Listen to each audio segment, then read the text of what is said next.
AGK. Can you share something live? We're live right now, I think. Whoops. Goodbye. Oh, sorry. That's a one and done. Okay, all right. Oh, I should post it. Well, they'll find me. I'm like, I should post the link, but I'm like, "Meh." Maybe Huli can do that for us. Welcome everyone. I'm gonna try and find us on live so I can see the chat eventually. But yeah, so isn't anything new going on? Anyone? No, not a thing. Not just another Wednesday night. How about you, Cynthia? No, the real bummer is I had this terrific trip planned. And as I came back across the southern U.S., I was going to meet Justin at the spot where the AGK treasure boxy was found. And now it went to shit. And Yeah, kind of a where bummer. perhaps were you guys gonna look? Kasachi. Yeah, it's a bummer. I just, Yeah. yeah, it's sad. It's sad. Oh my goodness, busted. Oh, Silver Fox says busted. Hey, Silver Fox, Rudy Green, treasure hunter. Oh, Danger Dub. I don't know who you are, but that's a fun name. JK Pioneer, Snake Tails, Susie Fenhaven, The Unknown. Hi, guys. And they're saying congrats, Amy. Hi, Justin. Hi, everybody. Hey, guys. Yes. So, basically, AGK treasure was found. And what was the guy's name? Christian Hill? Is that? I think so. Do you remember? Yeah, yeah. For whatever reason, I had it in my mind that it's going to take a little while for this to get tracked down. You know, it's like you feel like you got time. I mean, it really hadn't been that long, right? Yeah, exactly. I mean, some people are just, hadn't even delved into the book. It hurt. It hurt. Yeah. I'm slightly embarrassed, but I'll just come out and say it. I didn't actually read the book, so all I did is I started skimming through it, and I was looking at all the place names, and one stood out in particular, and that was in the chapter where he was talking about doing that rescue in the helicopter. He was talking about a wilderness area, and I can't remember what the name in the book, but I was like, you know what? I'd never actually heard of that wilderness area, so I looked it up, and it doesn't exist. So then I was like, well, that's kind of strange. And so, I just kind of looked at the distance that he was talking about. It was like 3 or 4 hours from New Orleans. And there's only one wilderness area in that general vicinity, and that's Kasachi. I was like, well, that's pretty interesting. So, I was like, Louisiana, we got the cypress, cypress trees that all kind of make sense for that area. Kasachi, they call it hills, but it's actually plateaus. And there's I'll share screen so that in the poem of like see. the table and all that. And I thought, well, maybe that could be the plateau or whatnot. But when I found that photo, it, I'm sure has been shared around the steps that go down on that interpretive trail. Then I was like, you know what, this could actually work. And so I did a little bit more digging, and the sandy beach there and all that fun stuff, and everything really seemed to line up. So yeah, that's where we were headed. This is painful. Yeah. Feel free to make yourself another drink if required. So where exactly here? Let's see here. This looks pretty. How do I make this smaller? There we go. Is this right? Yeah, so I mean, Kasachi Hills, like it's a whole wilderness area there, but the Longleaf Vista Interpretive Trail is really where you want to search. In fact, you could just probably punch it in and it'll come up. Yeah. Yeah. Oops, sorry. It's actually one word, Longleaf. Yeah.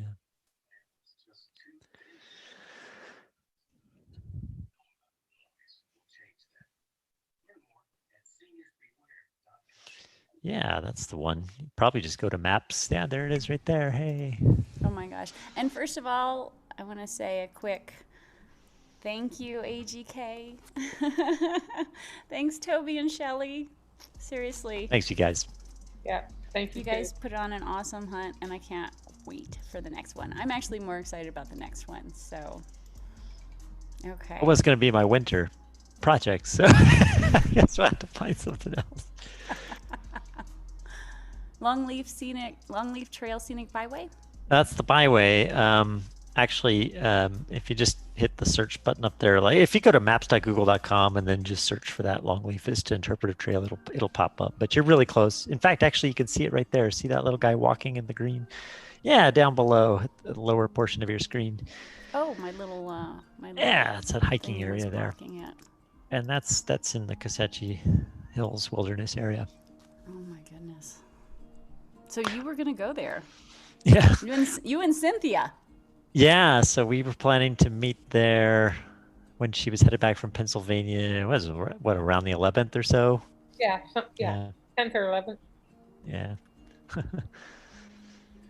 Yeah, I mean, actually, if you look at the places that would be feasible to hide something like this between, New Mexico and New Orleans, or, eastern New Mexico, Albuquerque, it's, Texas doesn't have a lot of public lands, beyond like the national park, and, there's no BLM or anything like that. And along the route that he's describing, it's like there really isn't much. So for me, I was kind of looking for areas that would make sense legally speaking, and Louisiana was much more feasible than Texas, I felt. So that was also a positive. So, and for AGK's sake, as far as planning their next hunt, you were saying before that you didn't find it the traditional way, right? You didn't do the poem interpretation, the thing you kind of picked out a few things in the book and kind of went straight to a map. Yeah, I cheated. It's not cheating, but this information is gold for anyone planning a second treasure hunt, Yeah, that's true. That's true. I think the trick is you have to be really careful about the anomalies that you expose in your writing. Maybe this was a mistake, or maybe there are other anomalies I didn't notice, but for me, it jumped out pretty quickly that there wasn't a place that was titled whatever he called it in the book. I don't even remember now, but right.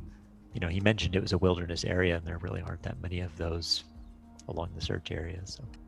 So, and you just did use Google? So not even oh my God. Oh my God. Yeah, I just went to Google Maps and I tried to find, just generally about 3 or 4 hours drive to New Orleans along that route. And that got me kind of to the Cypress area. And then I just started looking for wilderness areas, and there's just the one there. So, yeah. All right. And we've got some more people I'm going to say hi to real quick. Captain Marvel, JBC, MJ Inzer, Journeyman. Who else? Marty Bird. JBC could stay. Oh, and by the way, put at Amy Seeks if you guys want to talk to us. Oh, Susie Funhaven. Hi, guys. Okay, so for anyone tuning in new who wasn't tuning in, because I know there's actually a few of you coming over from the Puzzle People group, the AGK hunt, this hunt right here, has been solved. and Justin had the right area, and some other people in chat had the right area too. So we're kind of licking our wounds and talking about how that happened, and a little bit about our next adventure. but that's later. So, and I wanted to say, let's see here. Oh, Gidelkin, hey, how's it going?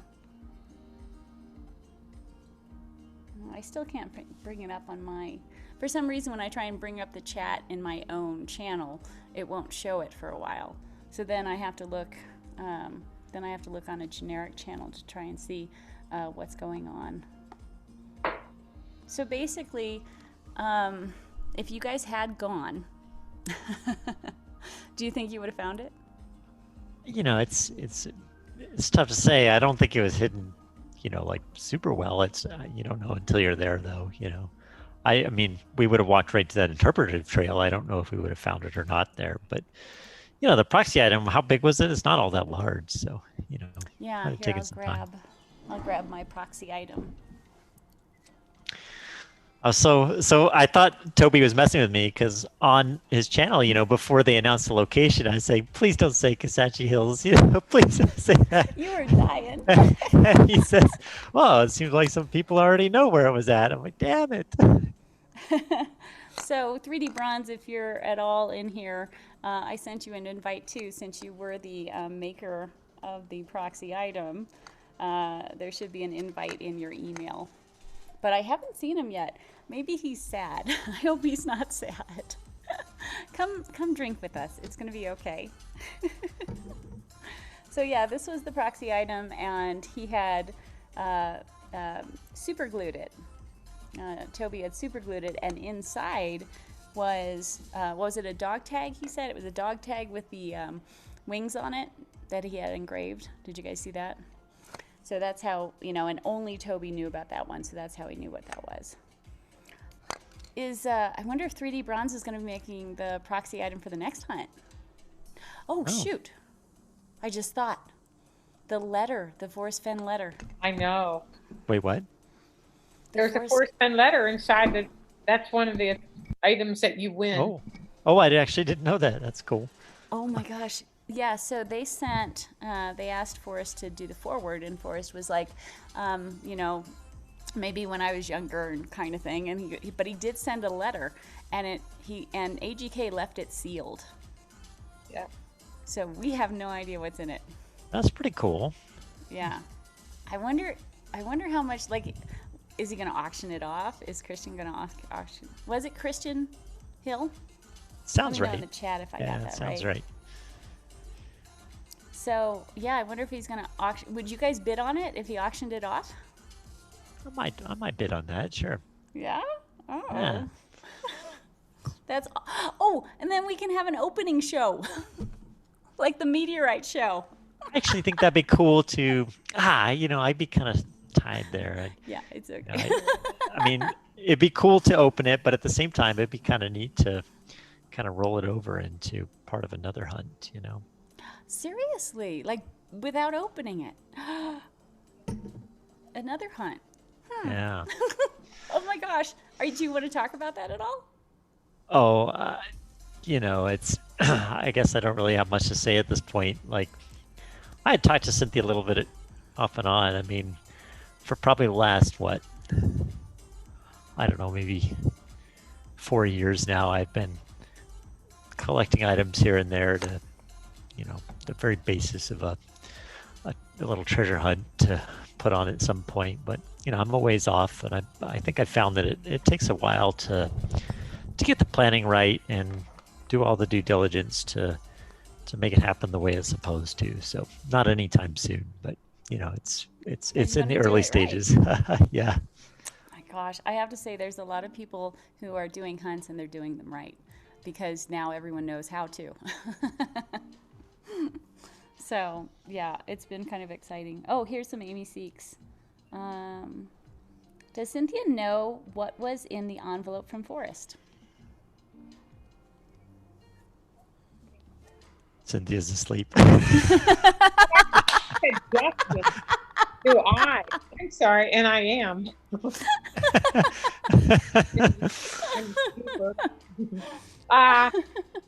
I absolutely have no idea what Forrest put in the letter that's in the envelope. And you know what I was going to ask you guys? Do you guys remember when did Toby say that he received that letter from Forrest?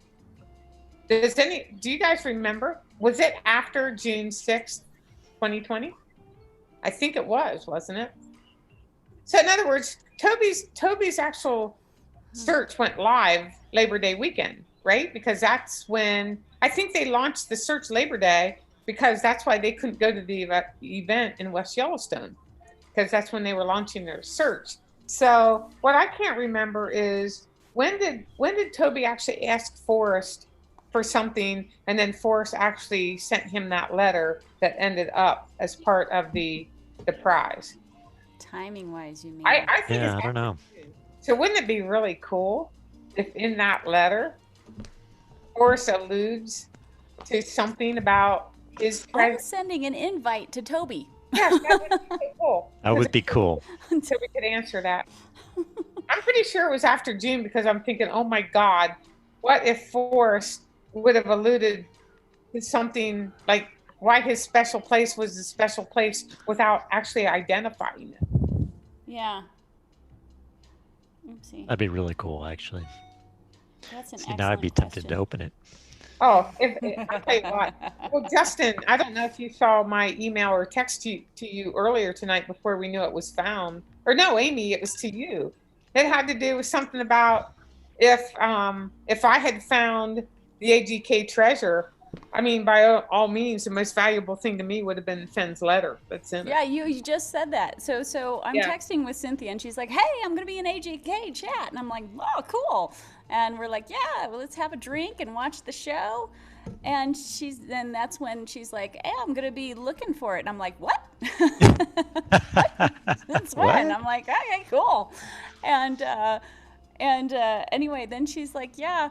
And she goes, "Do you have a place for me to search? I'll search it, and you can keep the treasure, and I'll take the letter." So, yeah. Okay, let's see here. Trunken treasure. Trunken treasure says Amy Seeks. Hi guys, I just drove down I-49 on last Saturday. Oh my gosh. So we'll share that again so people know what we're talking about. Oh, Right such here, a right? bummer. So we'll zoom out Right a there. ways so that you guys can kind of see where this is. There's Nacogdoches. And here's Longleaf Vista Nature Trail. So if we zoom out all the way, you can see Dallas is over here, and here we go through Louisiana. And that's where it was found. Ouch. So what do you guys think about when Gatorgate? Do you guys hear about Gatorgate? I don't know what that is. Okay, so on my show, when AGK was answering questions, somebody asked Toby if the area with the proxy item, we should look out for alligators. And he goes, rattlesnakes, not alligators. And then Shelley was like, well, there were signs for alligators. Oh my God.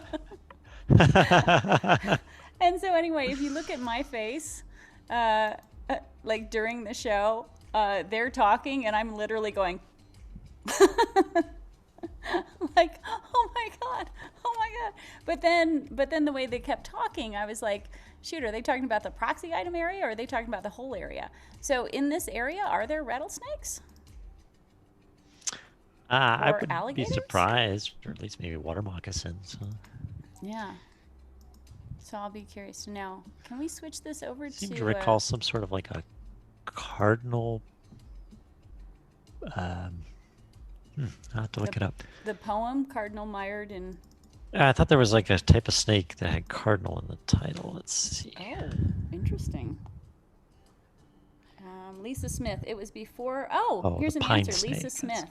Amy Seeks. It was before they had all the books printed, I believe. Would have been after June. Capro says Toby asked F to write the foreword of the book, and he wrote the letter as he couldn't. Oh, and he wrote the letter, yeah, because he couldn't. Laurel says Toby wrote the book after Fenn's treasure was found. Oh man. Oh, a gypsy's kiss. Hey guys. The Fenn letter was asked for and received after June 6th. Oh wow. That's cool. Pretty cool. So there you go. Yeah, I kind of have a million questions after doing some of the interviews. I can't wait to see. So basically, AGK, Christian Hill, is that correct? And then he's coming on your show, right? So I'm talking to Toby or Shelley, you never know, or both. What's it? And copperheads. Yeah, I used to live in Houston, and I had to relocate so many copperheads out of my yard. They're pretty docile though, so they're easy to throw in a bucket. I got bit by a copperhead last year. Yeah, in my own backyard. Jeez. Holy cow! Not a fun experience. I don't recommend it. Did you get the antidote right away? Did you get treatment right away? Yeah. Thank Yeah. God. I was a little stubborn about going to the hospital, but I should have gone a little sooner than I did. Yeah. Where was it? How can you be stubborn about after getting bit by a Well, copperhead? you know, it's like I thought maybe a dry bite. And it mostly was like, you know, it was actually a very young snake. And I think there's a myth that, you know, young snakes can't control their venom, which isn't quite right. But, um, you know, I was just holding out hope that it could have been a lot worse. But the sooner you get treatment, the Oh, better yeah, it is. hindsight. Oh, my Lord. Where did it bite you in your hand? Hmm. Yeah, I was out back and I went to sit on the steps of the porch out there, and in the shadow of the porch step, there was a copperhead there. And when I put my hand back to kind of brace myself to sit down, I felt a little, you know, little sting back there, and I turned and looked, and there he was. My Lord. So, Well, Toby, I sent you an invite in email if you would like to join us to answer some questions. I have Better so many. Justin than Tucker. Well, Yeah. yeah, Better no you doubt get there. bit than your dog. Well, Tucker, he goes through snake training. He's a lot smarter than I am. Oh, So, good. Good. yeah. That's good. Alan K says younger rattlesnakes just attack more haphazardly. Dumb kids. No doubt. What is the chat saying? I thought their venom was worse. No, I'm pretty sure. So, like, one thing with baby snakes is that since they are smaller, it's harder for them to get around things. But other than that, their venom's about the same, you know. But I've heard that myth. When I was in Houston, there was a myth that the baby snakes, it's like their venom isn't ripe yet. I heard all kinds of stuff, and I'm like, Interesting. I hadn't heard that one. you know, I'm like, I'm pretty sure that's not true. Oh my God, are you guys ready? Oh my God, are you guys ready? Ah, oh, it's both! It's both! Guys. Oh, she Thank hadn't you. she hadn't Thank left you. yet, so we thought we saw you talking about us. We thought we better come on and correct all that bad information. Well, now we can't talk behind your back. You guys get off the call. We had gotta you on a defend 60-inch yourselves. screen, and they're watching you. So, yeah, Oh, I'm we so thought we'd glad come you- on. So, first thing I want to talk about is the Finn letter. That occurred after the book was written. So it occurred. We wrote the book between the end of June and Between the beginning of June, the beginning. 7th of June, we started the book. Right. And we started the book right after the announcement that the treasure had been found. Hi, Cynthia. Hi, Jason. Hey guys, how you Or doing? Justin, not Jason. I Good, want to call you good to That's Jason. right. Everybody calls me Jason. Yeah. It's all good. And Just call him J Dog. and when we finished the first draft, I sent it to Forrest and asked him if he wouldn't mind writing the foreword. And he had that for about a week, and he wrote me back and he said, I'm just past that. I don't have it in me to write another foreword, right? But he said it's a really great book. And so I wrote him back and I said, would you care to contribute something to the treasure? And I got a response, and the response said, something's in the mail for you. And we got the envelope, and it was probably by that time, mid to late July. And we decided not to open it. So it remains unopened. That's very cool. So the finder, I sent another message to the finder. All I have is his email. I don't have a phone number, and I asked him to call me. So if he calls me, maybe we can get him on the phone. Have some interesting. Well, it's part of the agreement, right? I saw the media release. Yeah. Yeah, part of the agreement is that he has to have a conversation, and that he has to have a live stream talking about his effort to find the treasure. So we want to hear it from them. In addition to that, like I said, we have literally thousands of pictures, video footage, drone footage, and we want to share that. And we can literally walk you through the area and show it to you on Google Earth. But we have pictures. I'd love to see that. You know, And when Forrest is should that have hired you released? as a consultant, right? Well, honestly, I think what happened was we learned a lot from the Finn treasure hunt. We tried not to make, not that I want to say there were mistakes, but there were We things tried to that, do it the way that we would have wanted it Right. done. right. Yeah. if we were doing a treasure hunt, this is how we would have it done without being critical of anybody else or anything else. So there was the benefit of having watched Forrest's treasure hunt, the success that he had, and then kind of how it ended so surprisingly for so many of us without the open question. So we tried to resolve that as much as possible. I appreciate that, especially to just put me out of my misery by just putting the GPS coordinates right up there. So. Yeah, you know, that's where it is, you know, and what's going to be exciting is to have Shelley walk you through the poem. clues in the poem. I think that's going to be a lot of fun for everybody because we can show you, we have photographs of each of the actual locations and why she selected those. So, Oh my Well, I've got to ask gosh. though, is it intentional in the book that you talk about the wilderness area that's what 3 or 4 hours outside of New Orleans that is the incorrect name? I made up everything in the Bolton section. The names, the locations were literally complete fiction. Okay. The fact that they were actually turned out to be something real surprised me as much as anybody else. There is, to the best of my knowledge, no Grand Meadow, no Pine Bluff Wilder. I made that all up. And so Interesting. the only thing that you could tie Bolton to was the Bolton Cemetery at the intersection of 830 and 119, I think it was. We have a picture we'll be able to share with you. And we thought it was just cool because John Bolton happened to be in the news after he had just released his book. So we thought this is going to be fun. Let's name him John. That was, of course, not their names. The characters were based upon a woman who I worked with whose name was Kathy McGee. She was married to a gentleman whose name was Bucky McGee, and he was a Santa Fe National Forest Ranger. And he was notorious because he had been struck by lightning 7 times up in the forest. And in 3 of the cases, the horses that he was riding were killed. Lightning killed the horse. And she used to tell that story. They lived out in Galisteo, New Mexico, and every 3 or 4 months they'd have there's a Spanish name for it whose name I'm not going to remember, the pig roast. And they'd invite us. They had a little property out there, wow. Galisteo. Matanza, that's what it's called. And they'd have a pig roast. Toby, so do you two know that Justin and Cynthia were headed to that area? Oh no, I didn't. Oh, I you didn't two- realize it. You two Oh, tell that's them what I was real saying in your quick. channel right before you were announcing it. I said, please don't say the Comanche Hills Wilderness area. Oh. You know. So was it that easy?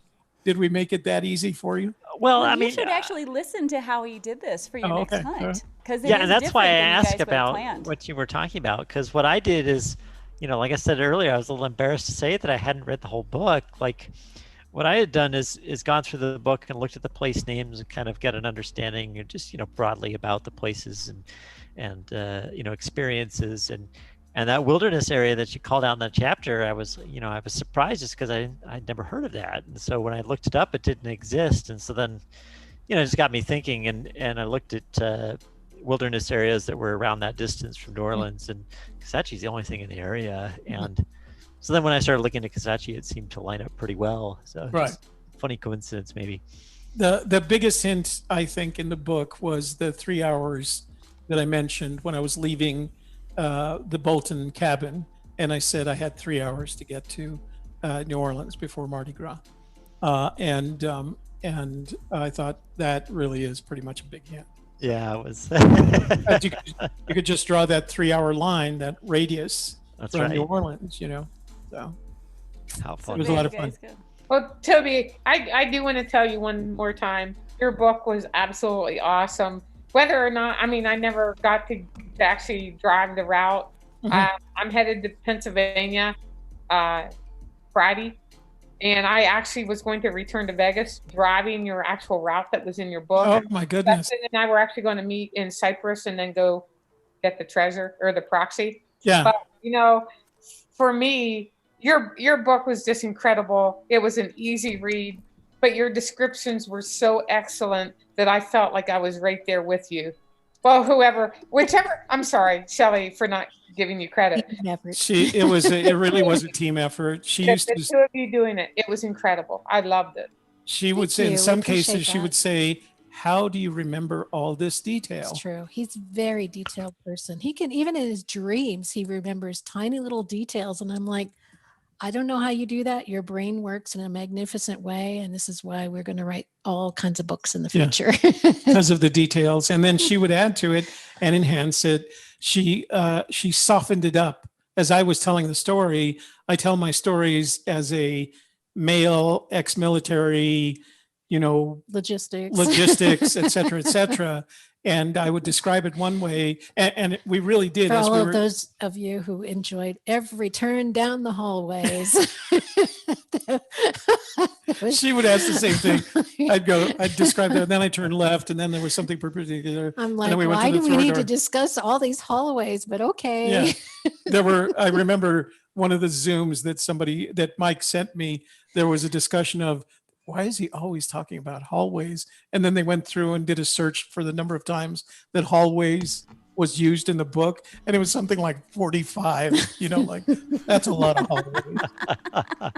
So, And we have some questions from the room. Get absolutely. back in. We'll try to. Now, I do want to, let me qualify us being here. We wanted to be here with you because, we were in semi-shock this evening, and we knew What that we time couldn't did get all the you find questions. out? Literally 5 minutes. The email was written this afternoon at about 1 o'clock. He was printing out emails to read for the show.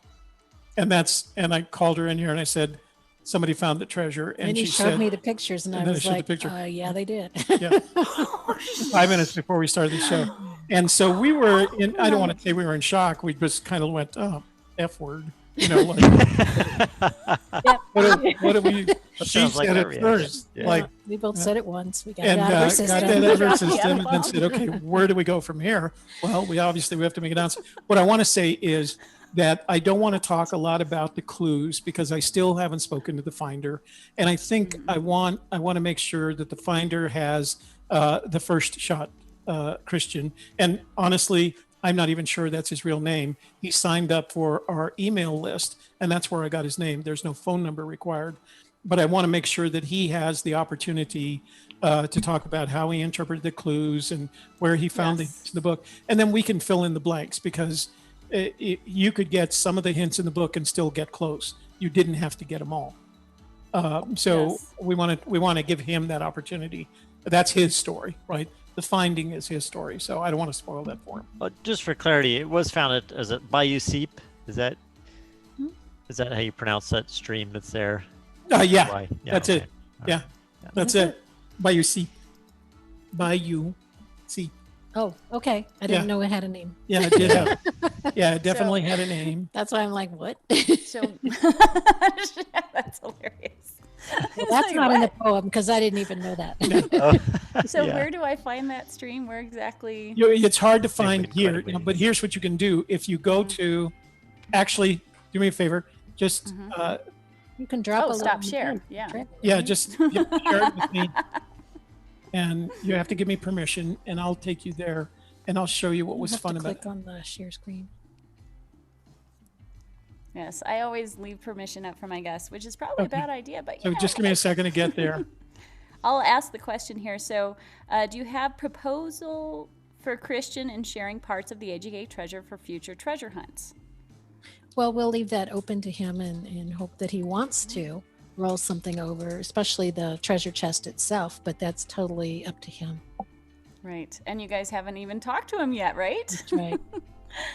Bobby D says, Amy Seeks, we were so close to the location in September, the trail was closed. Yeah, it closed. Yeah. Dang nabbit. No control over that darn weather. Longleaf. That's right. What do they call it? Longleaf. It's not Longleaf interpretive. Vista Interpretive Trail. Well, oh, Vista. That's right. Willitude, Justin Posey, should you be showing treasure hunters a big safe in your background? I don't know what you're talking about. Not really my intention there. So that's the recreation area. And what you see there close up is the parking area. And there's a little gazebo right here that you can't see because of the woods. And then the trail goes down in that direction.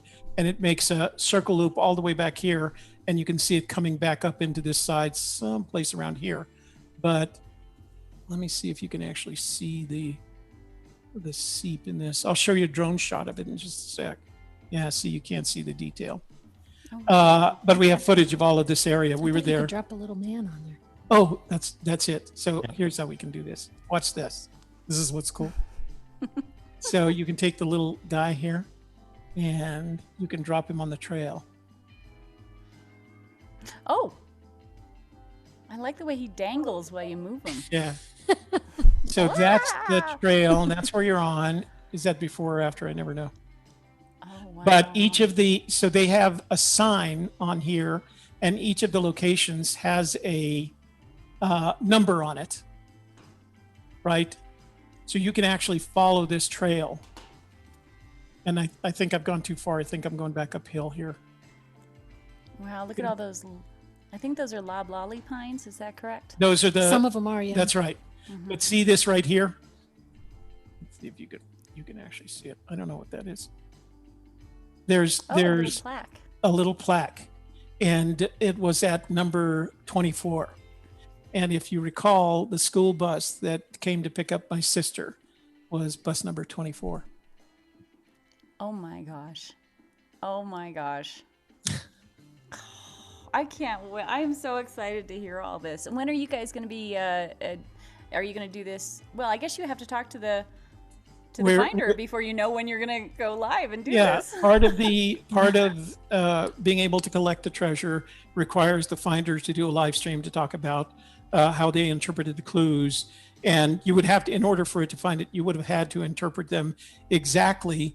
But once you got here, then you realize as you walk the trail, you start feeling like, oh, that's what this means. And oh, there's two buttes there. There's two mesas on this trail. They're called buttes. They're called buttes.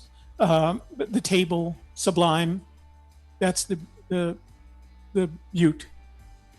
Okay. So there are ways. Okay. There were ways to figure out exactly. Let me see if I can find the river in here.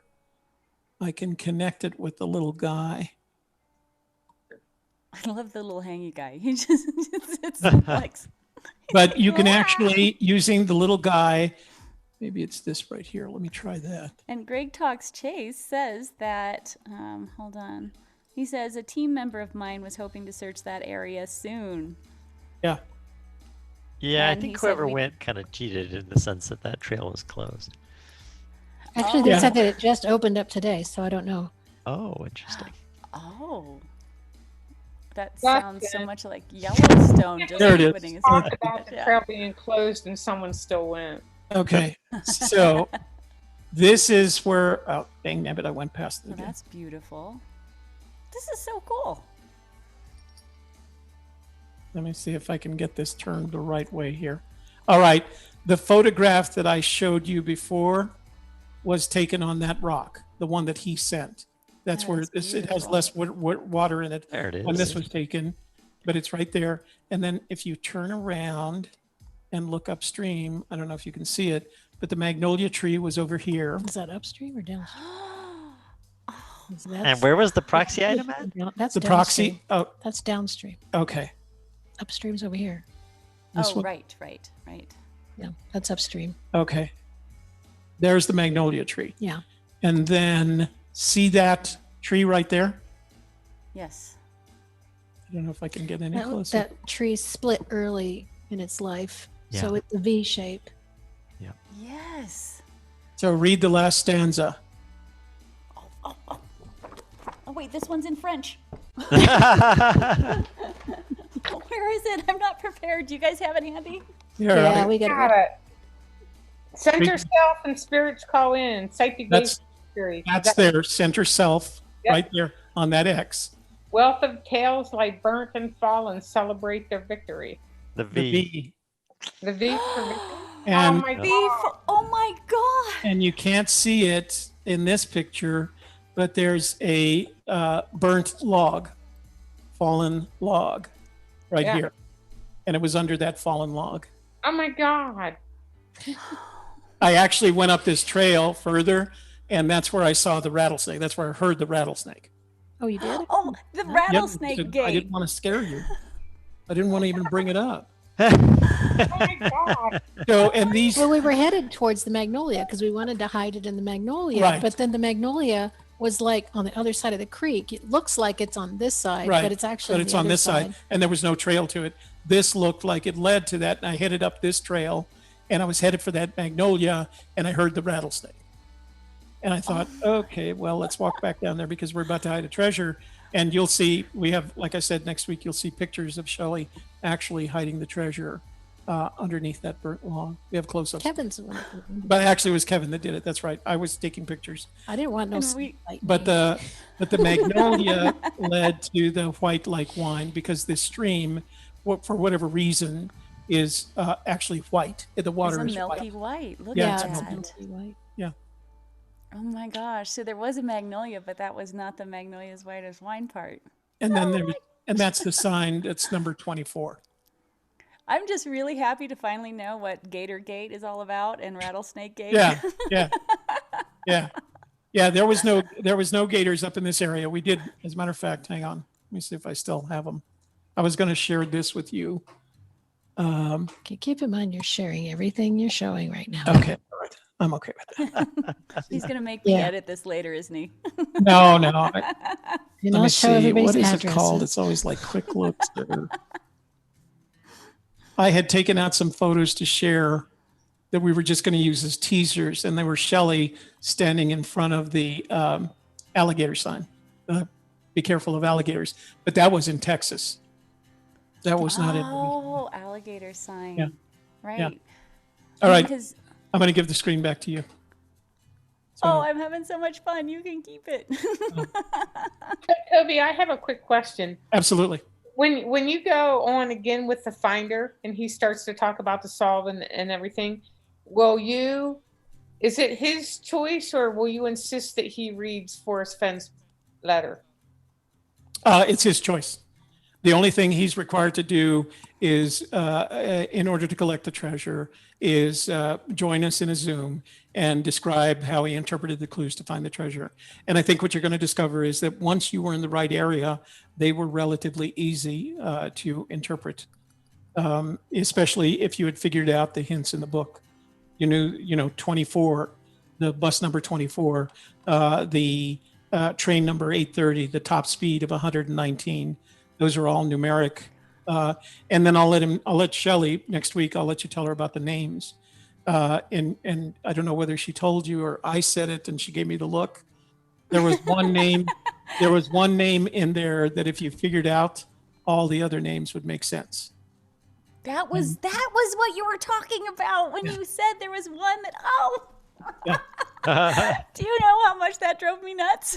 And what all that was meant to do inside the book was get you into that general area. Oh my gosh. Oh, I have a can't feeling wait. that people didn't figure that part out. They just went with 119. Yeah. Yeah. I bet they didn't even figure out the hints in the book. Yeah. And then if they started guessing at the hints on the cover and did the Amislan, the American Sign Language, eventually you could move those things around enough to come up with the. So in college, I took ASL, Yeah. right? I learned sign language. ASL, American Sign Language. Yeah, We used to call it Amislan, but I understand that's not in vogue anymore. Oh, I had never heard of that. No. And so when I saw the cover, yeah, I'm like, And you did. When you were like, well, I gave her the thing and then she did the drawing, and I'm like, I don't know. Yeah. I'm like, it's too curious. She came back with the idea, and I haven't told her actually. I've got to call her this evening. She came back with the idea. She wanted to be very mystical and include some things in there. Well, she And- watched that episode of Expeditions Expeditions Unknown. about She the watched secret The Secret. and how the clues were in the painting. paintings. And then she got excited about trying to do some of that herself. Yeah, Oh my gosh. she did an amazing job. Do you think you guys might do that for your next hunt? Absolutely. Oh, Yeah, that's true. Yes, maybe. Maybe. So I wanted to ask Toby and Shelley. I know this is real big news tonight, but for those of all of us losers who didn't get it, are you willing to talk yet about your next one that you're planning, or you don't want to do that yet? We can give you some details. The details include, and give me the look when I Anything can. we tell you could change because Yeah. nothing is written yet. Right. It's all in his head. Here's the stuff that it's in my head. Number one, it is based on my great grandmother, who was Native American, and my great grandfather, who was Spanish, but he was a Comanchero. He made his living kidnapping Native American women and selling them to Spanish nobles in the area. That's why they called him a Comanchero. He wasn't a very good guy, but he fell in love with this one Native American who turned out to be my great grandmother. So my grandmother on my father's side was half Native American, half Spanish. That's where I get mine from. So that's the first thing. We tracked that back all the way to the Aztecs. And in 1519, the Aztecs were invaded by a Spaniard whose name is Cortez. Before, as the Aztecs, were much smaller, the Aztecs could have beat the hell out of him if they had wanted to. But before Cortez arrived at the Aztec city, which is now Mexico City, he took his son and he sent him north with goods and valuables. So, and the story is that that son became the great grandfather of my great grandmother, and one of Cortez's Delgados became the great grandfather of my great grandfather.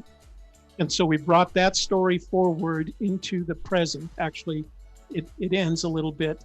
He finds the Aztec gold and he steals it from the Indians and they shoot him. But before they shoot him, he writes a little Spanish treasure poem where to find the treasure. Oh my gosh. So we connected all of that. So Toby will be in the next book as well, Right. but it'll be a different love interest. Tell us the Right. name. I love the name. So The we're going name to of be the love interest? no. The Michael. No. I told you about Michael Jones. Oh, Michael Jones. So we've decided not to use my real name. We're going to be using the name that I used as a cover name for almost 35 years, and that is Michael Jonas, MykalJonas. And at that point, it's Which going a to be lot of people pronounce Jonas. right? Jonas. So- That's Arabic, basically. Hebrew. I'll tell you that story another time. And But can we tell them that you actually had a passport with that name because I it was so actually had a passport. badass? Yeah. And a code name. And a code name, Security and a clearance. number, and a top secret crypto security clearance. But what we decided to do is I had another love interest in my life, and her name was Kaija Oman. She's going to be the new love interest in this book. She's an archaeologist, and she's been hired to qualify. So the bad guy is the owner of this massive piece of property in the Colorado, Utah, Nevada area, and he wants to monetize it, but it's filled with Chaco culture ruins. And she's been hired to do the research and excavate them before he sells the property. Well, that property, you can buy property. I can't remember the name of it now. It's something Colorado, but you can actually buy property from this guy today. That was in Nevada. Is it Nevada? I think it's Nevada. Right. You can actually buy property from him today that actually is will have a certified Chaco culture ruin upon it, but it's okay because it's been excavated and documented. She's been charged. He's hired her to do this, and she hates it. And Because she it's works. not what She she wants to hires. see happen. Right. She hires a filmmaker, a documentarian, to make sure she has everything that she needs in case it ever gets to court. I'm the documentarian. So, And- so Toby, Very cool. in your new book, so I'm assuming then that this treasure hunt will be Nevada, Utah, Colorado? What No, you Nevada, Utah, Arizona. okay. Hey, So, real quick, can we When, get Yeah. everyone to give a little heart? And we'll use that as the screenshot. Everybody make a heart real quick, and then I'll use that as the screenshot. I can't- Thank you, AGK. We love you. Toby, my next question is, you talked about a love interest in this next story, and then obviously you're going to be more than 15. Right. My request is, could you please make that chapter a little bit more graphic? Little longer. And we want the audio book out soon. Well, you know what? We struggled with that because You did good.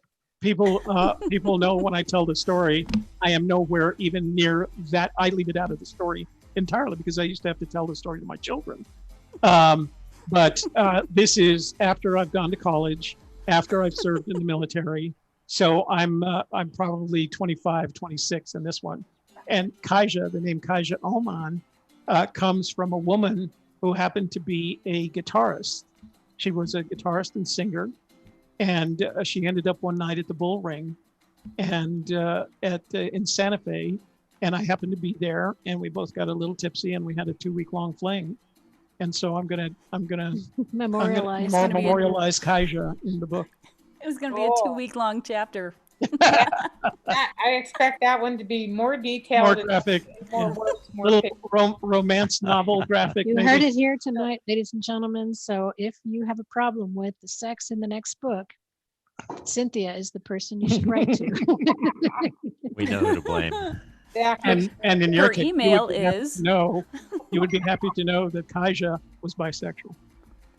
oh, yeah. Damn! That in there. Damn! Oh! Don't give away too much, Toby. All right. Well, we just want to give you some hints and clues about the next. And pre-orders are available now on Amazon. We're gonna, So you know Mariah's Cash coins with Yes. the little flower on them, you know. Yes. So there'll be a Kaija's Cash coin with a different flower. Oh my goodness. Cool. So be looking forward to that. oh, somebody did figure out. Hang on. Give me the other postcard. Oh. I don't know what. I have a in the quick chat. question about Yeah, the go ahead. flower on the coin. Yeah. What does that represent? It was just the magnolia. If you got to the place, that magnolia tree. It's also the state flower. It's a of state flower of Louisiana for one thing. Louisiana. Okay. But the It doesn't magnolia have tree- anything to do with you giving away your flower. No.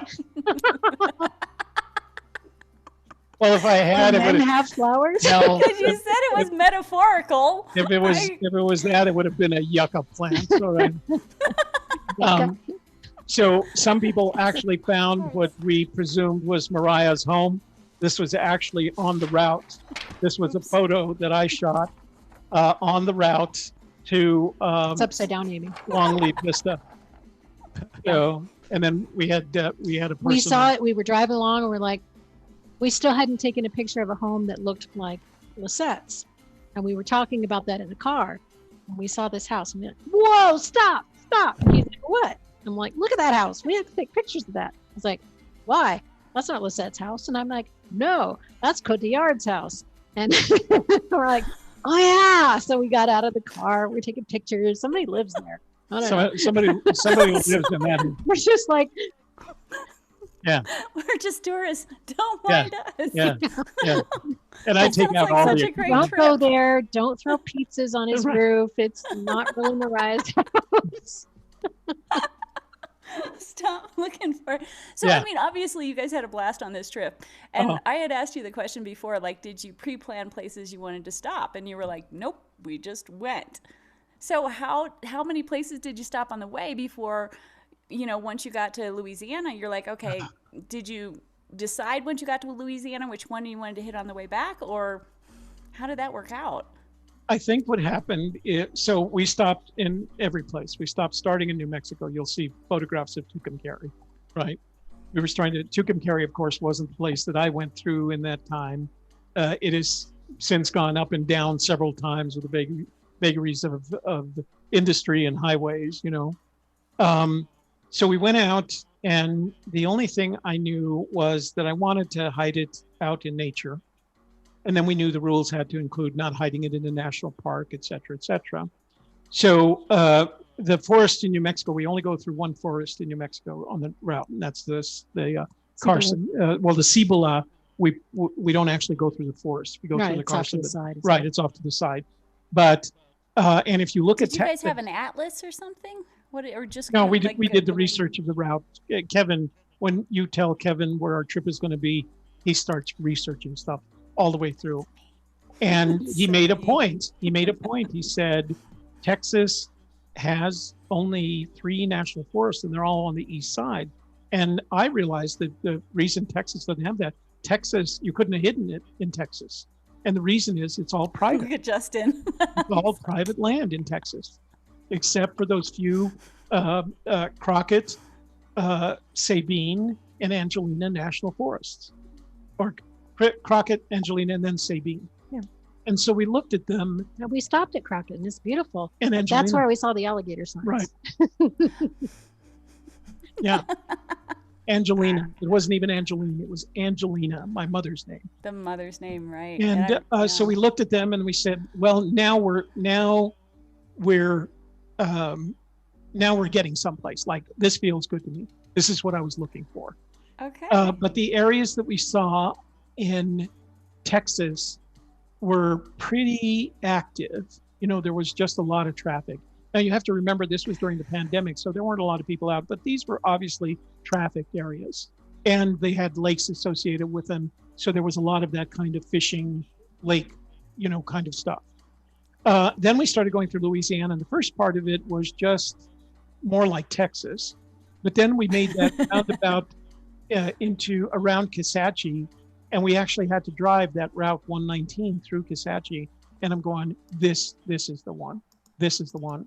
So we finished the route, and then we started coming back, and I said I wanted to explore Kisatchie a little bit more. And we basically just started driving the dirt roads. There was a couple of dirt roads that ended up at a cemetery that were 4-wheel tolerant only. And, Whoa. Well, and we saw that little property, and it had its own little cemetery, and Right. it was the Bolton, and another name that started with Owen or something like that. Bolton and Owen Cemetery. Bolton Cemetery. Yeah. Kevin's got pictures of that. But it was way off the beaten path. oh It would yeah, have been it would have been really hard to yeah. find. So this That's when we thought 119 is pretty easy to Pasadena- drive. Yeah, these are all pretty straightforward. This is 119 is paved and 830 is paved. And actually, the route over here to off 830 to Longleaf is paved. You didn't have to go on a dirt road. You didn't. Right, You didn't go onto dirt until after At you got all. onto the right. interpretive trail. Wow. So, I totally would have ended up in that cemetery. well, it was interesting because we took pictures of it. It was just so amazing, and but it was a tight Yeah. tight, difficult 4-wheel drive in, You went down. and it was even worse going out, right? And we thought, And no, depending on the weather. right. Yeah. And But- it was that sandy kind of, you know, loamy stuff. And we thought, no, we can't Oh. find somebody. Let's put it someplace that anybody can get to, and that if nothing else, you'd enjoy the trail, even if you didn't figure out the clues. And that's Yeah. what made it so interesting. So Oh my gosh. Oh my gosh. Okay, and real quick, Lisa Smith says, we undid the sign language on Cal's Zoom. We did. We talked about it. Oh, did you? Oh, good. Yeah, Yeah. there were some other people in new ASL. There were like 3 different times we actually talked about it in Cal's Zoom because we were like, I was like, well, this is more of a K. This is, Yeah. and I'm like, this isn't, so I'm not, it could be a 2, it was all this whole thing. yeah. And so it was really interesting doing that. GTC says I should have placed money because I stated it would have been found before Thanksgiving. Yeah. And then he also says, hopefully more sex on top of mausoleums. And then biggest problem. Oh, no, wait, I can't read that. Can I read that? This is GTC again. He's getting me in trouble. I don't know. It's your show. You don't have to. He's got a spicy sense of humor. Yeah. Okay, no, I'm not reading that one. Sorry, Greg. See, now I have to go back and see what he said. Text it to me. What's Good. that? Text it to me. I want to. Is that in text or did he send you a text? I mean, is I'll that take in a chat? screenshot and I'll send it to you, Cynthia. It's in chat. Marty Bird says, at some point, could you ask Toby if conducting this hunt has changed any of his views on the thrill of the chase? You too, Shelley. Sorry, what? So have any We're of reading your Greg's views... comment.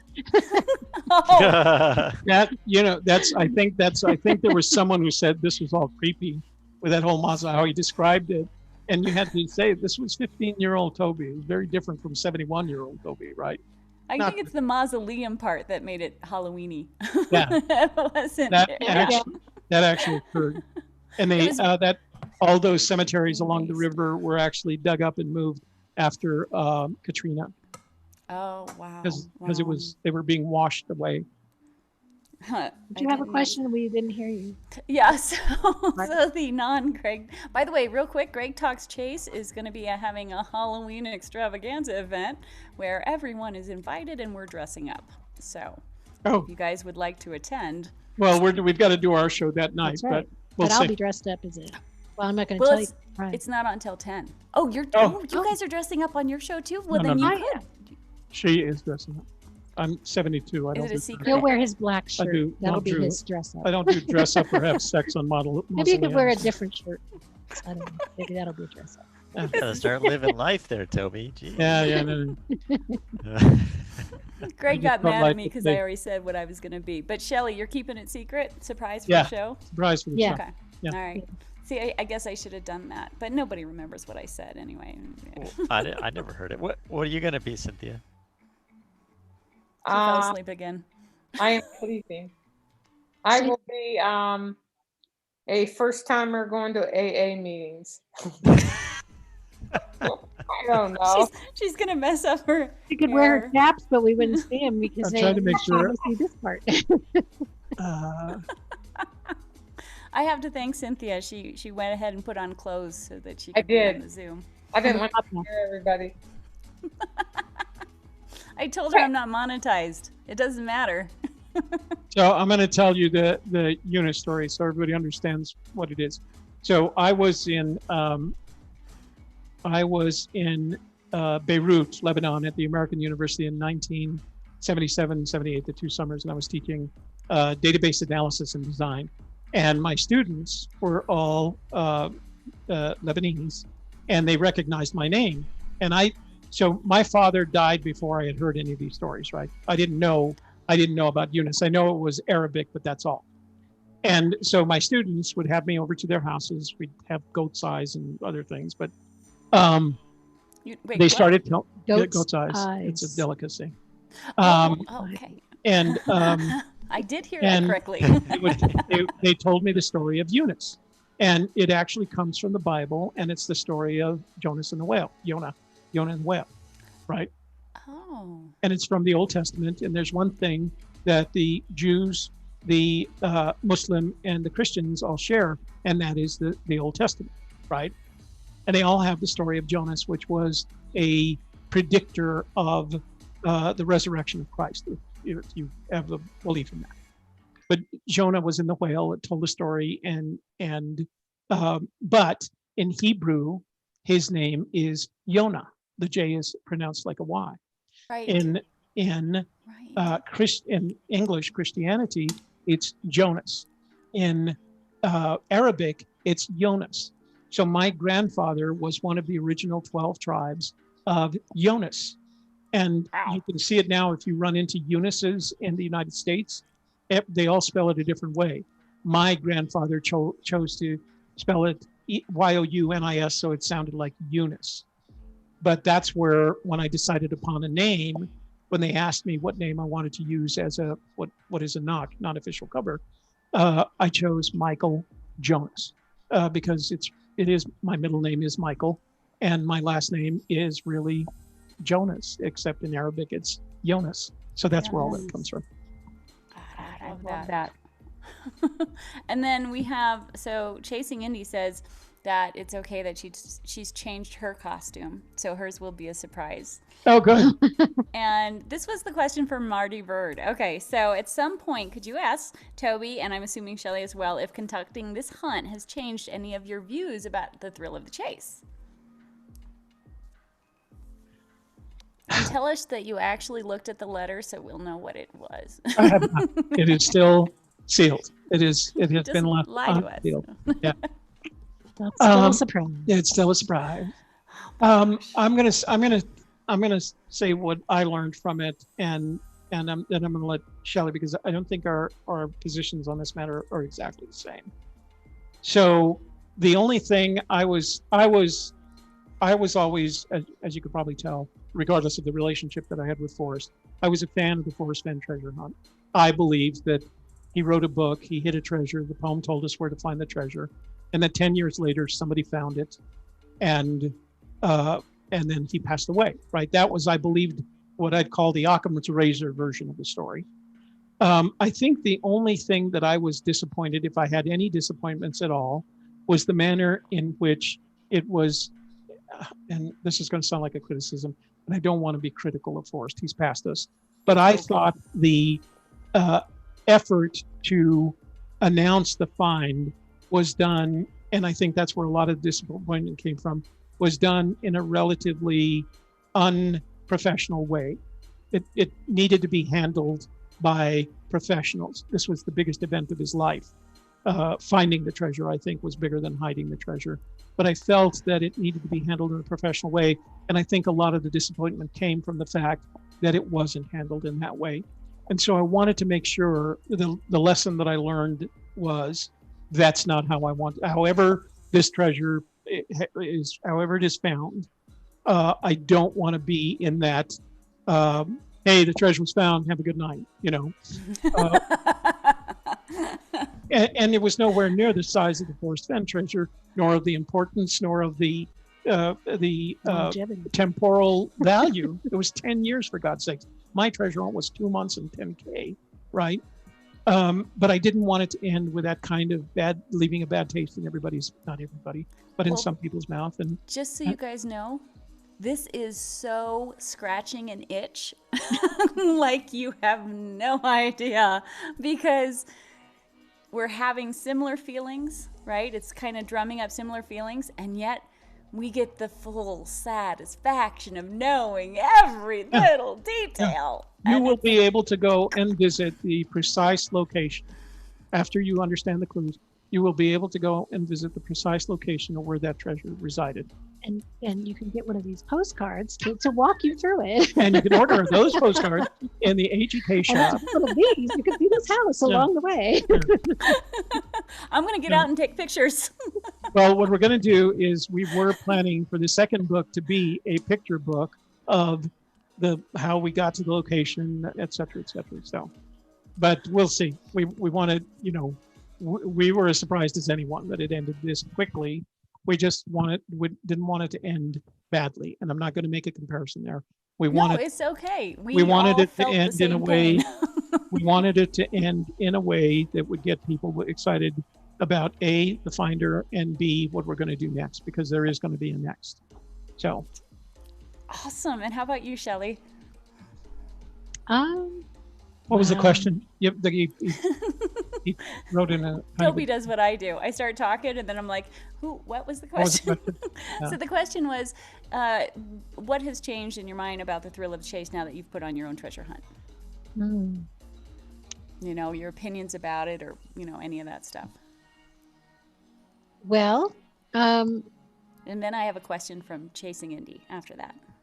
I think that we learned that it's a lot of fun to be in charge, and it's also kind of like nerve-wracking, because, you know, when people get close to the answer and you don't want them to find it yet, you're like, you know, and but you don't want to insert a bunch of lies as chaos in order to get them off the track, because that's not fair either. So there's a fine line to walk between you know, not giving it all away, but not lying about it either. And I don't know how well we did at that, since people found it so quickly, but we had fun, and we had hoped that it would last a year. But again, it's really hard to create something that's going to last exactly a year, because if you don't find it the first 2 months, then it might be too hard to find at all. So well, that's why I thought it was so important for Justin to tell you how he got to the place that it was located, because it's like he didn't do it the way you guys had planned, and so that knowing that helps you design the next one to make it more like, okay, we're going to try and funnel them through the route we want them to go, and try and avoid any little shortcuts around the way. I think since we're going to go through all the trouble to write another book, I think the approach where we put hints in the book and then the clues in the poem will probably stick to that model. That worked for us in terms, kind of the same methodology. You'll just have to interpret it differently. I think you're going to be really surprised when we start listing the hints in the book and how much they could have helped you. You know, I don't Right. think, I got a sense that there were a couple of people, I don't know how many, but I mean, there was a percentage of people that focused on the contents of the book. And I'm willing to bet that the Christian had to use those. Right. Right. Well, that's what Justin used, right? Yeah. Yeah. And then you could walk into the clues in the poem, basically. Where does but you the had to do first clue get you on that map? the first The first clue, poem line? the red dirt road. Cardinal mired in yellow trees. Yeah. Mm-hmm. The red dirt road in Longleaf Vista. Okay. Got The it. bilingual, I don't know if bilingual that we mentioned at the beginning of the book, where I talk about Manolo and Paolo and how they spoke bilingual. Yeah. That was a hint, and it was a reference to Longleaf Vista, which is English and Spanish. Oh my gosh. Yeah. Oh my gosh. So all the things that you might not have thought were important in the book, you know, the yellow highlighting that Shelley did, bilingual, bilingual is highlighted in there. And then Toby does this. Yeah, yeah. And Shelley does this. Shelley You're does- going down. The look, yeah, the look. See what happens? I know. So that was a real look. There, you can't believe the everyone was like, I don't.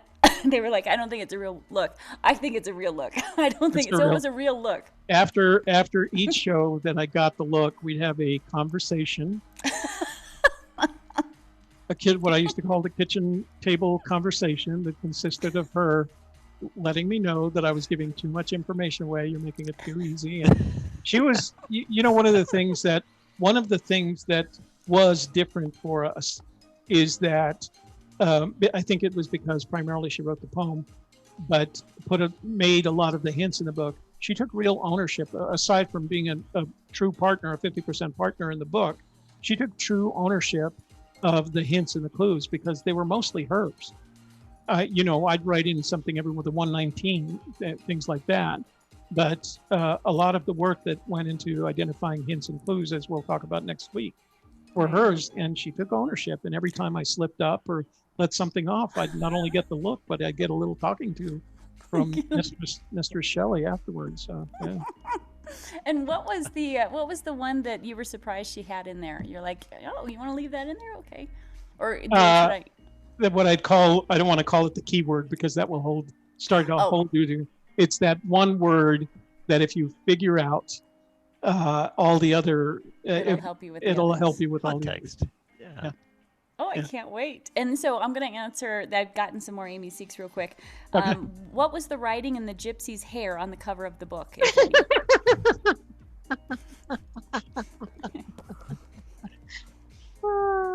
Yeah. It was, No comment, it was a apparently. self-created red herring. There is no writing in the No Gypsy writing. City. No Oh, sorry, Candy. Sorry, Candy. Oh, I'm sorry. Okay, K-Pro, I Amy tried to Seeks. save her with a couple of the whole fountain thing. She gave me a hard time about that too. About that, it's not a real fountain. It's a metaphor. I don't think I actually said it was a real fountain. It wasn't a real fountain. I just said it's a metaphor. No. So what had happened was they asked if the fountain was real, and you said, yeah, it is. And Candy's like, oh my God, because she was looking at a fountain. And then Toby was referring to the fountain in the book. Yeah. And so then they were like, the fountain in the poem? And he's like, Yeah. oh, no, that's metaphorical. Yeah, And it was like, oh, wah, wah. You can find the Two Sisters Fountain in New Orleans. There we go. Got There it, you go. folks. Okay, so K-Pro says, Amy Seeks, will you ask Toby will Toby ask the finder if he will share when he is ready to read the letter from Forrest? That would be fun. I will ask him when he cares to share it, if he'll do it on one of our live streams, because I have no idea what's in there. So. Okay, and then K-Bro has another question. Did they, AGK, feel people were getting close? So every once in a while, somebody would say one thing. What was that lady's name? The woman that we kept going. Sherry Tittle. Sherry Tittle. She kept she'd throw as something in the chat room or in one of our AGK Facebook pages, and she'd say something like, "Would go, oh my God, she's got this all figured out." But Did other you than hear that, nobody, Did you hear that? you know, Sherry? one of the interesting things when we said that we were going to read emails and text messages online, we didn't get a lot of emails. We didn't get stuff from people saying where they were because they were worried that we would read it in front of everyone. So we didn't there was one night where I heard something, and I think it was Sherry. I think it was her that made the comment about and I called Shelley and I said I called her the next morning and I said, let's not get together today. And she said, why not? And I said, I didn't get any sleep last night. She said, why didn't you get any So sleep? it was from Sherry? Oh my I God, think it was congratulations, Sherry. from Sherry that said something in one of those Zooms, or somebody said something in the Zoom that had to do with the long leaf being the yellow pine, blah, blah, blah, blah. Oh And yes, I after that, do remember that. yeah, that kept me awake all night. I thought, we're 2 weeks into this, for God's sake. There were a few people who I think brought that up. By the way, Yeah. hi Tucker. Tucker's giving us some entertainment. Okay, so K-Pro has some more questions. Wait, these kitchen table conversations need to be an AGK behind the scenes at AGK at Amy Seeks. What? So I don't get it. yeah, we announced our behind the scenes member program where we're talking about technology and the stuff that we use. But yeah, those for the next time. So I've learned some lessons, and the lesson is if you're going to let her take control of the hints and the clues, then you're going to have to learn to shut up, Toby. So, yeah. And Chasing and he says, Amy Seeks, please tell Shelley that I found a place that went perfectly with the poem, Abita Springs, and it even ended with the mystery house. Oh, wow. And I think that's perfectly plausible that people could find, you know, I think that's what in Forrest Fenn's treasure hunt, you could interpret the clues in a certain way that would find you, you know, in my case, first in New Mexico, then Colorado, then Wyoming, then back to New Mexico, et cetera, et cetera. And I think that's kind of true. If you're going to use the metaphors approach, you could find those things in those places. But when you're there and you start seeing like, oh, you're going to have fun with the broken, black, and sandy shore. Is that how it goes? Yeah. Where's my poem? My Your poem, sorry. And 3D Bronze has something to say real quick for you Yeah. guys, for AGK. Let AGK know I am currently working on the chest for their next hunt if they're interested. Absolutely. And please ask them to have Christian email me. I have an offer I think he can't refuse. All right, I'll make sure. I'll make sure that we do. I'll make sure that we do. Is it 3D Bronze? Is it going to be another one just like this? If you want the dragon design, we still have the chest in our possession. Yeah, that's what we'd like to use is that dragon design. So we'll have to do, we have had no conversations with the finder. Once we do, I just sent an email with my personal phone number on it, hoping that he'd call that. So. And GTC says, being in the AGK member vault from the Forrest Fenn hunt helped me picture how Shelley wrote the poem and created the metaphoric clues. Yeah. Yeah. And let's see, one more. Yeah, I didn't understand why Sherry kept sharing Longleaf Trail in AGK Facebook group because she was giving away too much for others. Somebody, and I think somebody must have said that early on because she quit going to those, or if she did go to them, she remained silent during the shows.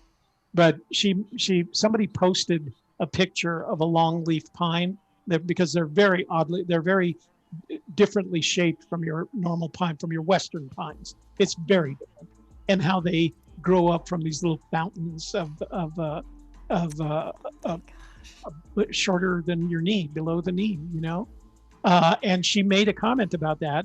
And somebody said in the comments of the Facebook entry, they said, you're giving away too much.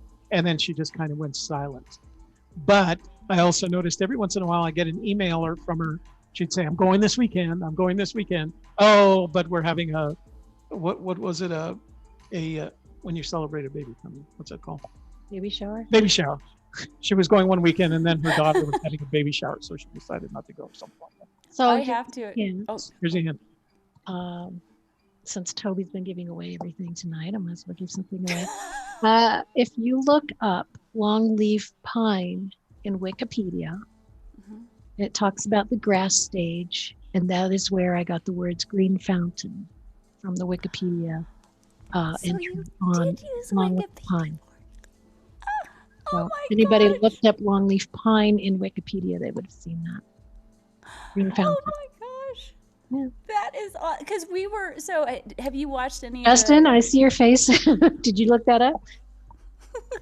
Oh yeah, Wikipedia was a pretty easy source for me. So yeah, definitely. Pacific. Holy cow. Holy cow. That is just amazing because, Shelley, have you watched any of the, because like all of the Zooms Mike does are recorded. Have you watched any of them? I watched one, and the rest Toby would fill me in on. Summarized. He summarized them. It might be worth watching a couple. It's really amusing because we talked about, we would be like, now, would Shelley use Wikipedia to do this? Or would it be more metaphorical? And honestly, I wouldn't say anything when people would say stuff, but I would be like, I don't think that's it. So obviously, I wouldn't have come anywhere close. I'm like, There was a time or two we were listening, and somebody would be getting so close, and they're going down the correct path, and all of a sudden there'd be another person going, wait, I got this, and then they would go off in a whole nother direction that was not. That was what was not interesting about correct the. anymore. That was what was interesting about listening kinda to the funny. Zooms. Was somebody would that brutal. she describes it because it would be, I was looking at this and I went to Wikipedia and I found out that longleaf pine is the yellow pine. Maybe that has something. And then somebody would say, yes, but Justin's like, the Native Americans named the Kisatchie, and it's a Native American thing. So it has a whole Native American thing. And then would just get them. They'd be driving like, holy shit, they're on their way to the treasure. And then somebody would take. Somebody the would wheel take a and just go, detour. and everybody be just like, what were we talking what were about? we talking about? And we're like, yeah, go. Yeah. Keep dragging them off that trail. oh my gosh. So So was it's it like- was it entertaining for you guys to like watch all that that thought process kind of play out, or? Well, you've heard me use my description of what happened to the treasure hunt. As more and more of us got more and more ideas, I can't imagine how when I brought up the whole logic of the New Mexico fishing regulations and added that piece of chaos to it. Forrest would be like, yeah, Yes, go. Thanks. I Rios don't- de I los don't understand. Piñas. I don't understand why I don't like this guy. Forrest was saying, because he sure is helping me here. This is going to go. Rio de los 100 Pinos, years. in the Rio de los Pinos, it's right here. We're taking people there, and Forrest is going, yes, keep it going, Toby.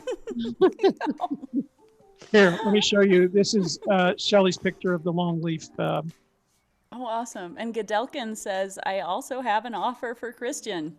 Oh, good. Christian is going to be so rich. There you go. That's how it looks right there. Wow. That's the green fountain burgeons below the knees, allowing nature to Green- emerge. Oh my God, that does look like a green fountain. Doesn't it? Holy schnikeydoodles.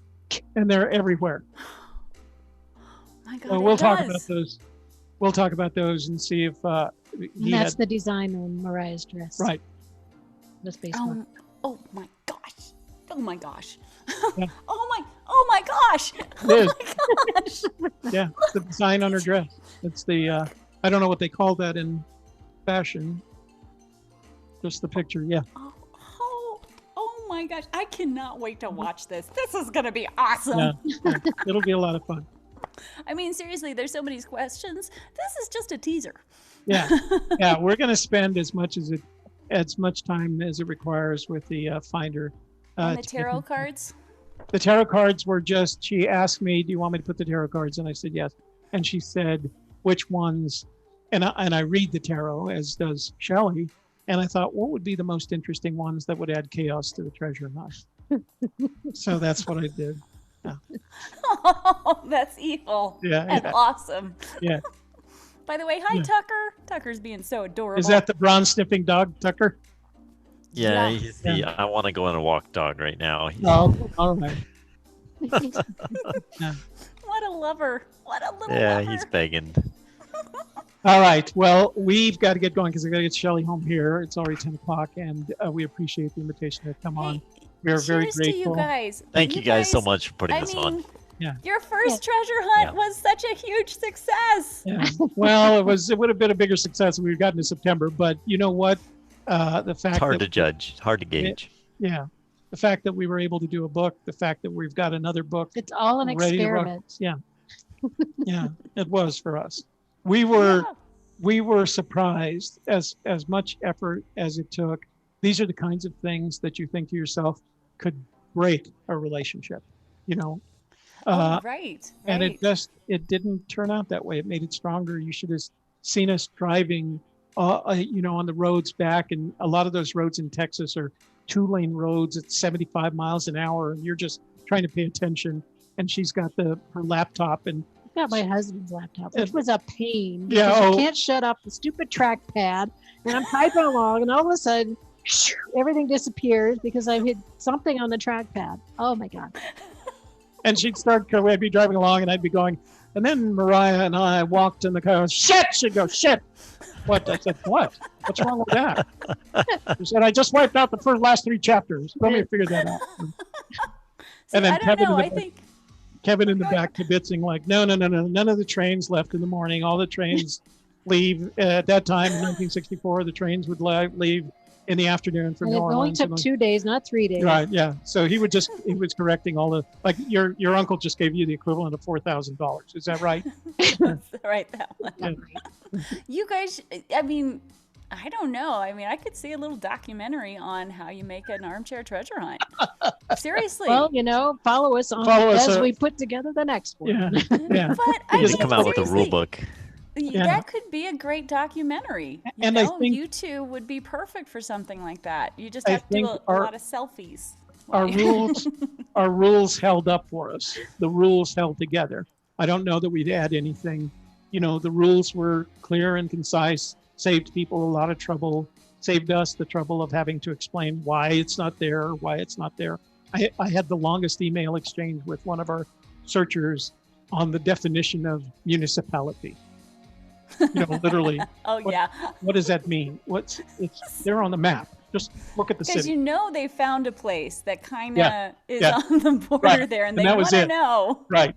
It was the place that they had found was inside a city, and you were going, it's not inside a city, but it's a park inside a city. Oh no, it's not inside a city, So it was a lot of fun. Oh my God. And You guys- we'll use exactly the same set of rules for the next one. So Oh, okay, that's good to know. So they basically, work. it's going to be the same idea. I if you look at what, say, I can never remember his name, the guy that wrote The Secret, right? It's consistent from chapter to chapter. Byron Price. It's consistent from chapter to chapter. And I think that's important to give your searchers the opportunity to maintain their belief. Like, this is findable. There's still people looking for Byron Price's treasures, and that's now, 45 years after the fact. Yeah, But they and it's believed an him. active Facebook group. Yeah. I mean, they're posting. Yeah. And that some of the Maybe things that's the next that treasure prevent hunt. it are the fact that he didn't expect it to go this long, and that those properties wouldn't change. He was probably doing what we were doing. You'll find it in a year. And then as it went on, things got progressively more different and more difficult. So we like the year. We like the book. We like the idea of a poem. We like the idea of a story behind it. And I think those things will be this is going to be a little bit more fictional because I never worked. I mean, I did work as a documentarian, but it was always for the government. But I can take everything that I did there and apply it to the storyline with a person who did exist and whom I did have a love interest, but she wasn't an archaeologist. She was a guitarist, and singer. So It's gonna be great. I think everyone can agree this one was a smashing success. thank you. And sorry to Justin and Cynthia. Before we went live, we were actually talking about, okay, What are we going to do in the meantime? What treasure hunt are we going to do in the meantime, right? There's always So- geocaching, so don't Yeah. forget that. I think the That's true, yes. geocaching is a good, It's like a baby treasure hunt. it's like a substitute, it gives you a chance to get out, where you're going, you get to look for stuff, you get to see interesting places. There's not a lot of value in it. You're not, but it gives you a reason to get out, so we're going to maintain the geocaching vibe while we're going through this period, but we're, it's up on the wall. It's already up on the wall. So Yeah, we're ready. We're just going to be waiting with bated breath. yeah. And And honestly, probably- I'm excited about the news story. It's right up my alley. Well, like she said, a lot of it is in my head now, but we've had enough conversations about it. Well, wait a minute. When you say it's right up your alley, what does that mean? So the whole premise of this story, I love the coming of age story. That's awesome too. But the archaeology, the intrigue, a little bit older. I really love that kind of So stuff. did you do a lot of study in archaeology? Should we be able to contact you if we need help in writing that part? I only took a couple archaeology courses, so I Well- am definitely low on that totem pole. I'm not a Forrest Fenn level expert in Chaco culture, but I know enough about it to connect it to ancient Aztec Maybe culture. we'll get in touch with Douglas Preston. Douglas Preston. He's got a lot of archaeology in his background. And he's so- got a book that's His- based on the Chaco culture too. Does he have a Yeah, there chocolate? is. Yeah. Yeah, he definitely would be. Oh, and he could write the foreword. We thought about Maybe. asking him for this Maybe one, for but the we next thought that one. was just a bit too pretentious for a couple of new writers. He is so nice, though. You think- He's such a nice guy. Well, maybe And you he can wants- ask him for us then. He likes to promote smaller writers, We so heard maybe that. Yeah, he does. we heard Maybe he does. so. He has a Especially if he YouTube helps us channel. with the archaeology part. Yeah, that could be a really cool little So I was looking for collaboration. the alligator, Yeah, that'd be fun. You're looking for the what? the alligator picture, the picture of Shelley standing next to the alligator sign. It's Gatorgate. It's Yeah. so. I cannot tell you how freaking satisfying this is. Well, I'm glad. It's amazing, and I think it's really going to be the hook for the next book too, because people are like, ah. Oh, you know where it was? Well, the It next was- one's going to be harder because Yes. Yeah, it lasts at least 3 or 4 months. you know? Apparently, this one was too easy for you guys. This one turned into a foot race. We don't want a foot race. We want people to have to work at it. That's right. You learned though.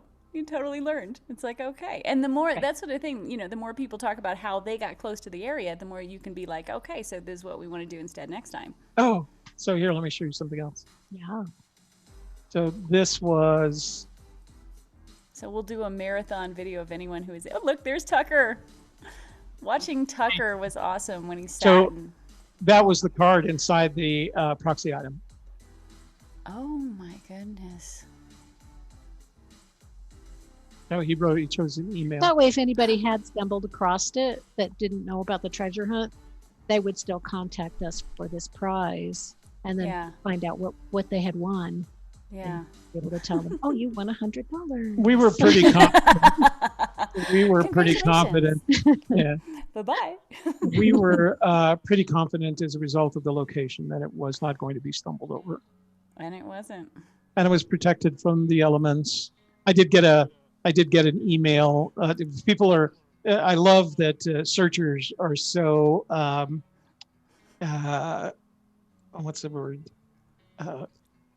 Not conniving. What's the word that I'm looking for? I don't know. Contriving. I don't know. Yeah, Relentless. Well, they're relentless, but I got an Crazy. email. So we had a storm Sly. come through New Mexico through Monday, and it was that storm that goes. It came in, dumped 14 inches of snow, and then melted the next day. But I got I got 3 emails actually going. Do you think the proxy item is affected by the snowfall? Is there, there was that Oh, like, and they asked about the yeah, hurt. yeah, Yeah. like when Yeah. Forrest would talk And every about time there was that.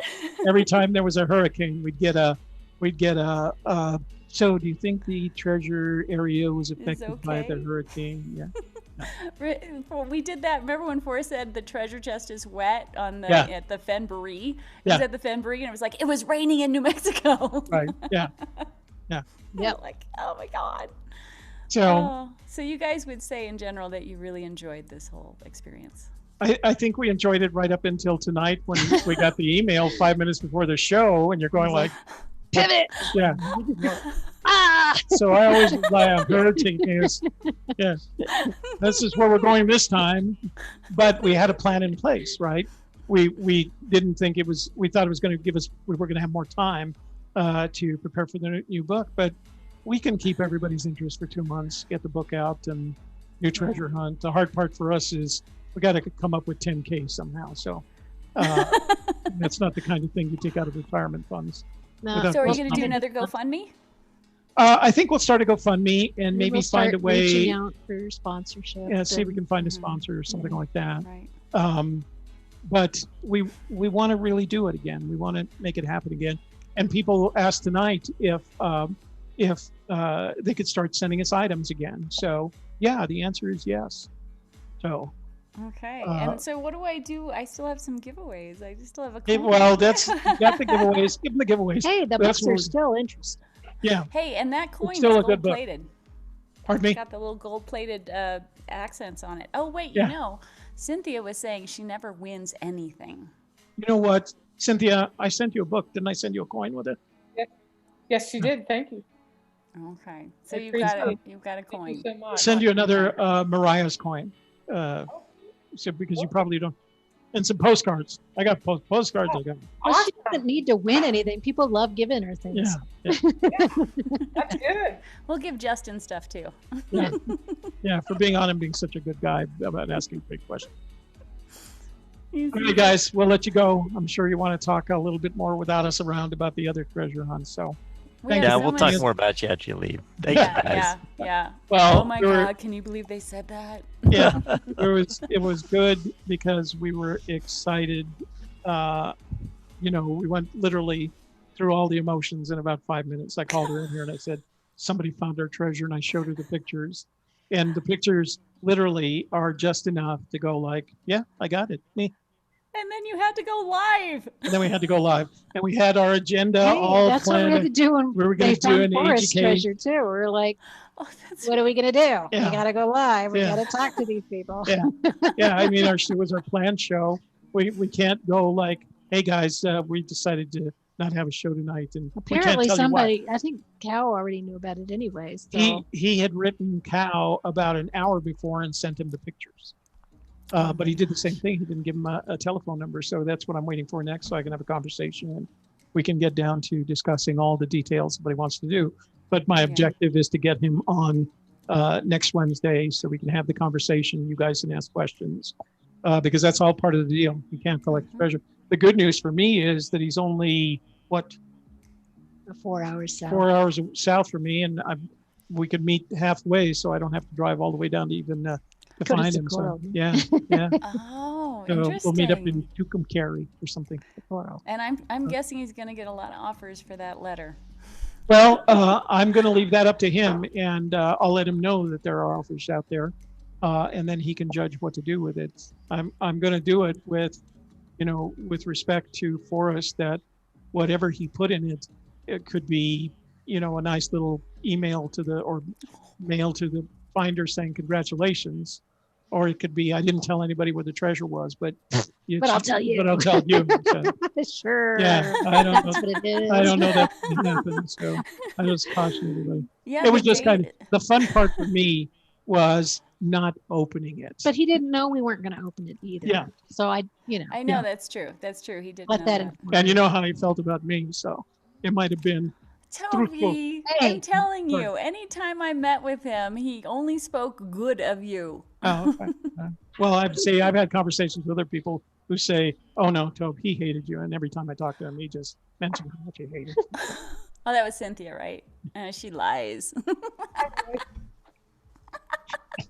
We know she lies, man. And like it had gotten to the point where there were like specific videos.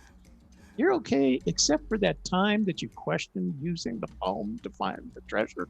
Oh, he would just get pissed off at stuff like that. So, all right, you guys, thanks for asking us to join you. Thank you, our wonderful viewers and searchers, for looking for our treasure, and our gratitude will be expressed when we get out the next treasure hunt, and we hope you enjoy that as much. All right. And we'll see you on Saturday. Yeah. Thank we'll you, see you on guys. Saturday. I Good can't night. wait. Oh, Good night. congratulations, you guys. It was Thank you. wonderful. Yay, thank you. And I know Tucker's about to kill Justin. Well, Tucker's tuckered out. He gave Yeah, up. he's Tucker gave up. begging for a walk. He's past due. Yeah. I should get him out the door soon. Yeah, and Cynthia's gonna fall asleep. So I'm gonna do some updates. Let's see here. Hold on. Can you share this on your YouTube live? I was going Right to show now, you pretty please. Tucker's counterpart. Let's see. Counterpart. Yeah, see. Oh my God. Is that a puppy? Oh my goodness! Is It's a that? bronze statue of It's Tucker. Is that bronze? Yeah. Right. Oh, the irony. Oh, the bronzony. Oh my God. Look at that is the coolest. Holy cow. All right, so now that you guys aren't going to do the AGK thing, what are you going to do instead? I I don't know. I'm bummed. We got to find something. Maybe the Dead Sea Scrolls. Oh my God. Going back to that again. Oh my Come God. that's on. We can't go all the way over there. Ah, sure you can. Drive to. I don't want to fly. The West Bank is totally hospitable, right? Can we like keep it on the continent over here? I mean, I would go into Mexico or Central America. Any place I can drive to. Are you afraid of flying? I don't like flying. She that's a flew, problem. and when she did the search, it was so funny. The mosquito of an airplane. Oh shoot, now I can't remember the name of it. Anyway, it was a kit plane, and a little two-seater kit plane. It's a little mosquito of a plane, and that's the one she did when they were searching for Randy. And I saw that, and I'm like, ah, like that's insane. Yeah, and you know what was really crazy about that day, Amy? That that guy actually lives in Colorado and flew down here to Santa Fe to pick me up Oh. and go search for Randy. Do you know what airport he's at? I'm sorry. Do you know what airport he's at? I'm just wondering if I actually know him. I actually would have his name in my archives, but I would have. Oh, it was a Lancair 360. Now I remember. That's I the don't- airplane if you want to look it up. Yeah, and he built it and everything. It was a beautiful Yeah, plane. it's a kit. But plane. anyway, no, I'm not real fond of flying in a big plane, let alone a little plane like that. And when Forrest said no, he wasn't going to go up in it, I was going to go up in it. It's like, oh my God, I can't believe this. I was terrified. I mean, I had to do it because Forrest is standing right there. And so I did it. And then after we came back, it's like, oh my God, I just was trying not to throw up in this guy's beautiful little plane. And I didn't. But there were times I just like closed my eyes and just like tried to think other thoughts so I wouldn't get sick. And then finally we landed. And Forrest said he was so proud of me because I went. He must have known I was terrified. Well, that was it. Yeah, it was not a very good search plane. It's a low-wing airplane that flies really fast. Yeah. But what was really cool, it was small enough, the plane, we actually flew through the canyon. Did you go? We flew not right above the water as close as the helicopter did, but we flew through the canyon. And so the automated safety thing inside his plane kept hollering, pull up, you're going to crash. And it's like, oh yes, this is something too. I've done that before. I actually flew in a twin-engine Navajo under power lines. That's so illegal, by the way, and I didn't really do it. Didn't really happen. You know, when you're young and stupid and you have a lot of pilot friends, you just do stupid stuff. Or what we call it antelope hunting, where we would just fly really low. We're like, let's go antelope hope. And that was not illegal in certain areas. So probably, maybe, I don't know. But but yeah, I know there's some pilots in the group too, so that's why I was trying to remember what the aircraft was so people could imagine Cynthia in this little mosquito of an airplane going through the canyons. That's just nuts. So I have to share this real quick, and hopefully I'm doing this right. Now you sure, so Candy, a video invite. Okay, hold on. I'll show you this. This is the invite Candy made up for the Halloween party. There we go. Now it focused. But Amy, So- do you understand that she Whispers. misspelled the booze? So it ends up with BOOS. It's supposed to be boobs. BOOBS. She messed up. She left Do you want out me the to- letter B. Should I show the picture of my skull shirt? Yes. No. Not until later. Should I wear? Yes, so oh wait, I can do the actual video. She sent me the video on email, but unfortunately I probably don't have the technical skills to make that happen. So it actually is a video. That's not doing. Play. Do your thing. Do your thing. No, it stopped. I told her. I said I'm a technological dinosaur compared to you. Oh, focus, refocus. Trying to see it. Well, blurry's good though. I look younger. Oh, dang. Never mind. The wrinkles go away when it's all Come on. blurry. Oh yeah. Oh yeah. Cynthia can. Well, I met you in person. You saw the wrinkles. Although you guys, yeah, you were talking treasure hunts. They're there. It's in your email too. Yes, she called me a goof. I will. You know what? I'll share that before we go. But I know I don't want to keep. I know Cynthia's falling asleep, and I know Justin wants to get going. So I'll do it it's all after. good. You guys are always so sweet when you come on. Well, Lisa- thanks for having us. Oh, it was fun. It was really fun. I mean, and sad. And I mean, you know, congratulations, AGK. And, you know, we get to know Finder. everything. What's that? Oh, congratulations, Finder, whoever you are. I know. That's really exciting. Is it, what are you guys thinking he's going to do with the letter? I don't know. Or Really the other tough to stuff in the say, huh? chest?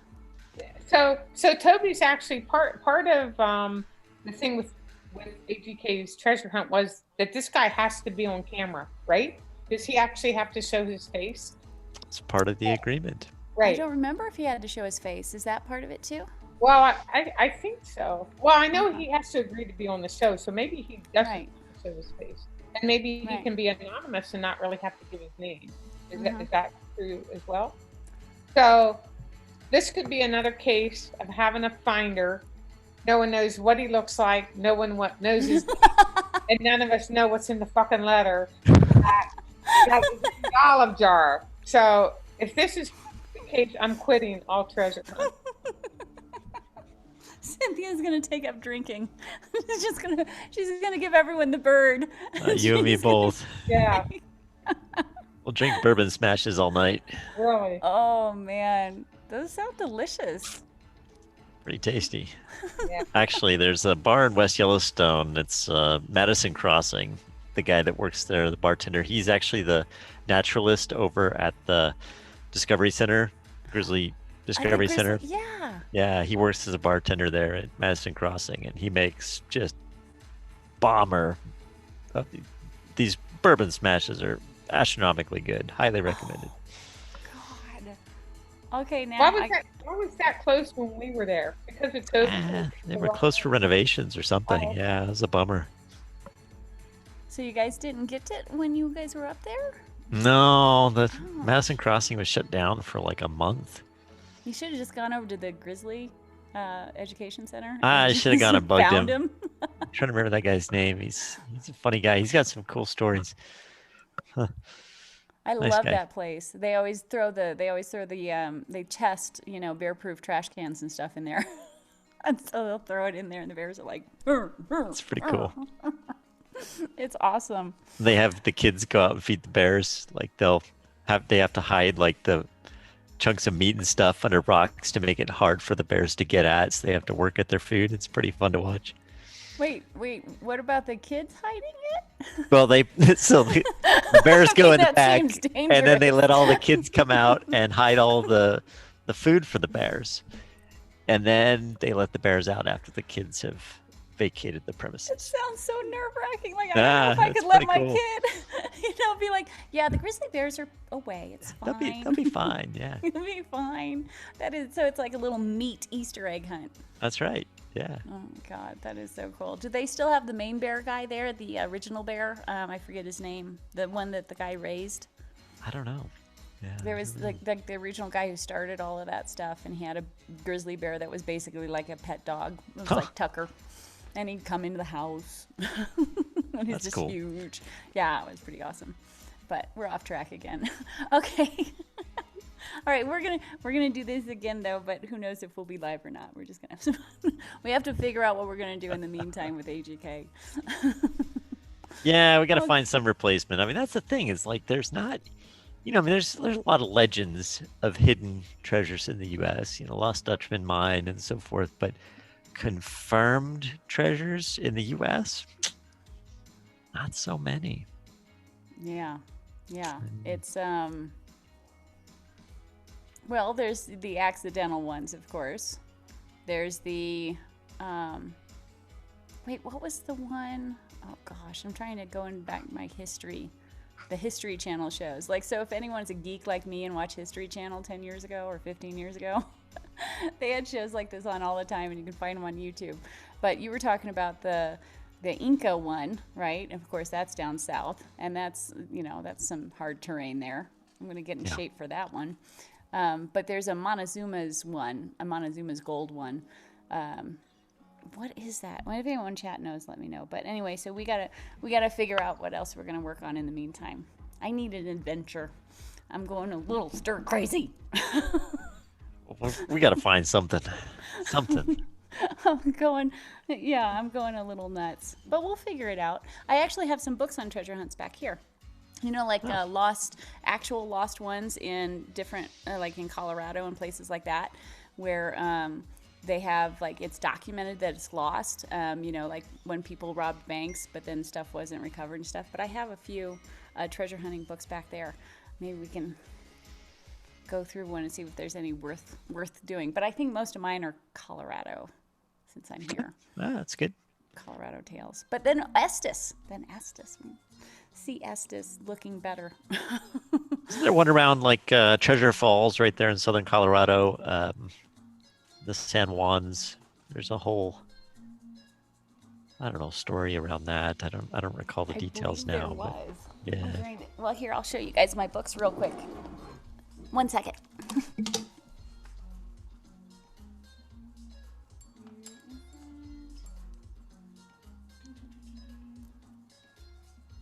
Justin, we need something to do over the winter, though. I know. We got to figure this out. At least Toby's, the AGK one, was hidden where feasibly you almost could go all year round and look for it. Oh, it's great weather too this time of year. What, 60s, 70s? Oh. Well, I guess I'll be home a week or several days quicker, but I mean, and that's okay. But anyway. Shoot. I can't find them. I think I might have gotten them out to look at, and I'll put them back somewhere. That's So- okay. Next time. We'll look at those later, and then we'll discuss stuff later. The Candyman treasure hunt. Are you talking about the guy with the dog sniffing bear? 3D bronze. The dog sniffing bear. That almost sounds as absurd as a bronze sniffing dog. Come on. Honestly, when Tucker did the sit and the lift with his paw, I was kind of floored. I was like, damn! It was so intentional. It was just so boom. Yeah. I was like, oh my gosh, look at that! I'm like, he's trained so well. It's a pretty Made me pivotal wanna go moment out for there, me. though. Yeah. I mean, I'm still, like everyone knows, I'm still on the fence. I'm still like, I don't know. That's But fair. it made me want to go out there and be like, okay, I'm going to get 16 piles of dirt. And then we're going to, because I'm like such a sciencey mind. And I'm like, oh, this is so cool. Because it was just so impressive. It was so definitive. It was like, Well, it happened a lot faster than I anticipated, and I think actually, everyone there was kind of, I don't know if they didn't realize what that meant or if it just happened so fast, because like he walked up, bam, he sits down, and I was just like, I expected him to really, I really didn't expect anything. I just thought he'd sniff it and keep on going like he did for the other piles, and like he has pretty much yeah, and always it was so done. clear. The other pilots, he's like, "Yep, okay, there's some dirt there. There's some dirt there." And it there's was shocking. Yeah. Well, for since I was actually there to witness this, when Tucker sat, I mean, it's like, oh, that's cool, but it was the look on Justin's face that verified it for me. It's like, holy shit, Justin believes it. And right there, that was actually my final, I guess, verification or confirmation that maybe it was really, really the right spot. Was that when Tucker sat and I saw that expression on Justin's face, it's like, that was like an aha moment. It's like, right. Yeah, I Because was you guys had blown away. such the lead up to that moment. Yeah, it was pretty cool. Pretty cool. Well, I was impressed. Well, I who was you got very there? impressed. This is Hey, someone buddy. who was really, yeah, yeah. She was like, "Okay, we're done." She starts climbing on the furniture. Like, I have a couch right here. She starts climbing on stuff to try and get to me. She's like, "I've been patient. We're ready for bedtime." Just like Tucker, right? The whole thing. Yeah, and she wants. Yeah. She's got to have her belly rubs. Oh yeah. He takes his walks very seriously. yeah. So, They're gonna have guys, to I'm before we gonna fall asleep. I'm going to exit. Yep, me too. I gotta walk the Yeah. dog, Thank but you so much for inviting me on your show. I'm Thank you. sorry I didn't have much to contribute because I was so new to the AGK thing. I mean, I had I know. read the book and I was ready to go in a week and a half. But anyway, not so. Thank you so much for inviting me. I'm so sorry, Cynthia, and thank you. Yeah, thanks for coming on. That was kind of weird. It was like because Cynthia and I were kind of texting, and I was like, "Oh, I'm just gonna do a few updates, no big deal, you know." And she's like, "Okay," and so like, let's share a drink and chat kind of thing, and then AGK is like, "It's found," and I'm like, "You want to come on?" Because she had just said she was gonna go look for it, and I'm like, "Really? I didn't know that it was found." Yeah, you want to come on the show? And then Justin's in chat being like, "Take me out of my misery," and I'm like, Justin should come on too. So yeah, you guys, we'll figure out another treasure hunt. We'll all figure out one while we're waiting with bated breath for the next AGK hunt. Yeah. it's gotta be something good. Something good. Okay, all right, we'll keep talking. We'll keep talking. Oh, and Kid Elkin says he found southern New Mexico. About 20 mules with 100 pounds of gold. I searched for that one for 15 years, hidden near Victoria Peak. Oregon Mountains. Oregon The Mountains? Oregon Pipe Mountains, yeah. Oh, That wow. was my passion growing up for like almost 15 years. So Oh, you and Eugene have something in common there. Dang. very much enjoy that one. Yes. Oh, wow. And Ellen K says, Cynthia Meacham, you're the best. Would it matter if the chest was found in another location? Would you have the same closure? Sure. I will. Yeah, I will have closure whenever the finder comes forward, and either he could verify that our spot was right or it was wrong. I mean, I'm good with either if he will finally tell his story and let us know where it was. So yeah, it doesn't even have to be where Justin and Jason went. That's a joke. It's an inside joke. So anyway, yes. So Alan, yes, it doesn't have to be where we went. I don't care where. If the finder would just come forward with pictures of proof wherever it was, then I. Oh, whoa! You already said you had closure, Cynthia. I'm confused. What's that? You already said you had closure. I'm very confused. I have closure until I don't.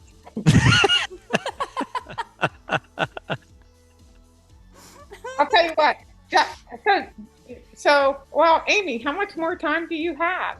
So one of the things that Justin and I never really talk about, I just made a brief comment in my YouTube video days later, was the natural depression that was in the ground that seemed like a grave, that was there where the notched trees, between the notched trees and the log where the nook was, there was actually a natural depression And when Justin and I went back that very last day, and it was just Justin and myself, we actually cleaned the brush away, and it was like, oh my God, there was like a natural grave there. And I'll tell you what, Amy, seeing that actually gave me more closure than the previous days. And Justin and I, we talked about it a lot when it was just the two of us there. And we hadn't actually discussed, were we going to talk about this publicly, or was it just for the two of us to see and think about? Does it mean anything? Don't know. But it was definitely a depression that was, we both actually laid in it, and we looked up through the canopy of trees. So and just last Sunday, I actually talked to another searcher who is really, really familiar with Indian markings, like Native American markings on trees. And she actually said it was customary that they actually marked graves as well. So what she was suggesting could have been that the notches on the trees that we had in our video actually were a marker for a Native American grave that was there, and that's why it was sunken. That it actually maybe did have it was a grave, and maybe that's why it was for a special place, because maybe he found it. I mean, I don't know. That part's just speculation. The part the part about the notches actually marking an Indian grave is a real possibility. Whether or not that has anything to do with the fact it actually was where Fenn hid the chest, or if he did indeed hide it there, why it was his special place. I mean, we won't know until the finder says. That was interesting. And I never actually put the pictures. I believe we both have video. Both Justin and I have video, more detailed of this, and we just haven't shared it. Wow. I mean, that would be huge. It could be. Yeah. I mean, well, even don't know. without anything else, that's kind of huge. You know, if it was some sort of Native American burial, you know, that alone is kind of huge, especially in Yellowstone, you know, because it's been so long. Yeah. Wow. Wow. So, and you were talking about how that's the closure that you had? Actually, that really helped with my closure. Yes. I mean, I felt real good about the place anyway, even though it was so different than what I expected the treasure location to actually be. There were things about this that, wow, I just never would have guessed it would have been at a place like that. But I'll tell you what, 3 out of 4 days, Justin and I were there, and K-Pro was with us 2 of those days as well. And after being there that last day, it's like, man, I don't know about Justin or even Christy, but for me, it's like, man, I can't explain it. There was something. Wow. It's one of those places you just kind of have to go to feel that connection, if you will. I think that, looking at it on paper, I guess, I could see how there's doubt, and even being there in person, obviously there's some level of doubt, but I think it's worth, just because it's so accessible. If you're in the Yellowstone area, it's worth just looking, just to see what you think in person. Alan K says, I agree that spot seems very important based on the blazes. Seems more like a campsite than a grave maybe, but I'd love to poke around that spot. Yeah, definitely. Wow. So, I mean, I honestly, I'm always envious of people who have closure on things. So I'm hoping that maybe the finder somehow alludes, to something that might help us with kind of making peace and being like, oh, maybe that is the spot. Wink. Like just something that helps with that. Do you guys think that'll happen, or do you think the finder's going to stay pretty solid on not revealing?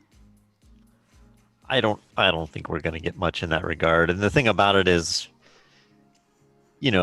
even if one thing that has been said about a particular location, if it's a little bit off, then he has an out, right? He can say that's not correct because it's not 100% correct, right? I mean, he's not lying.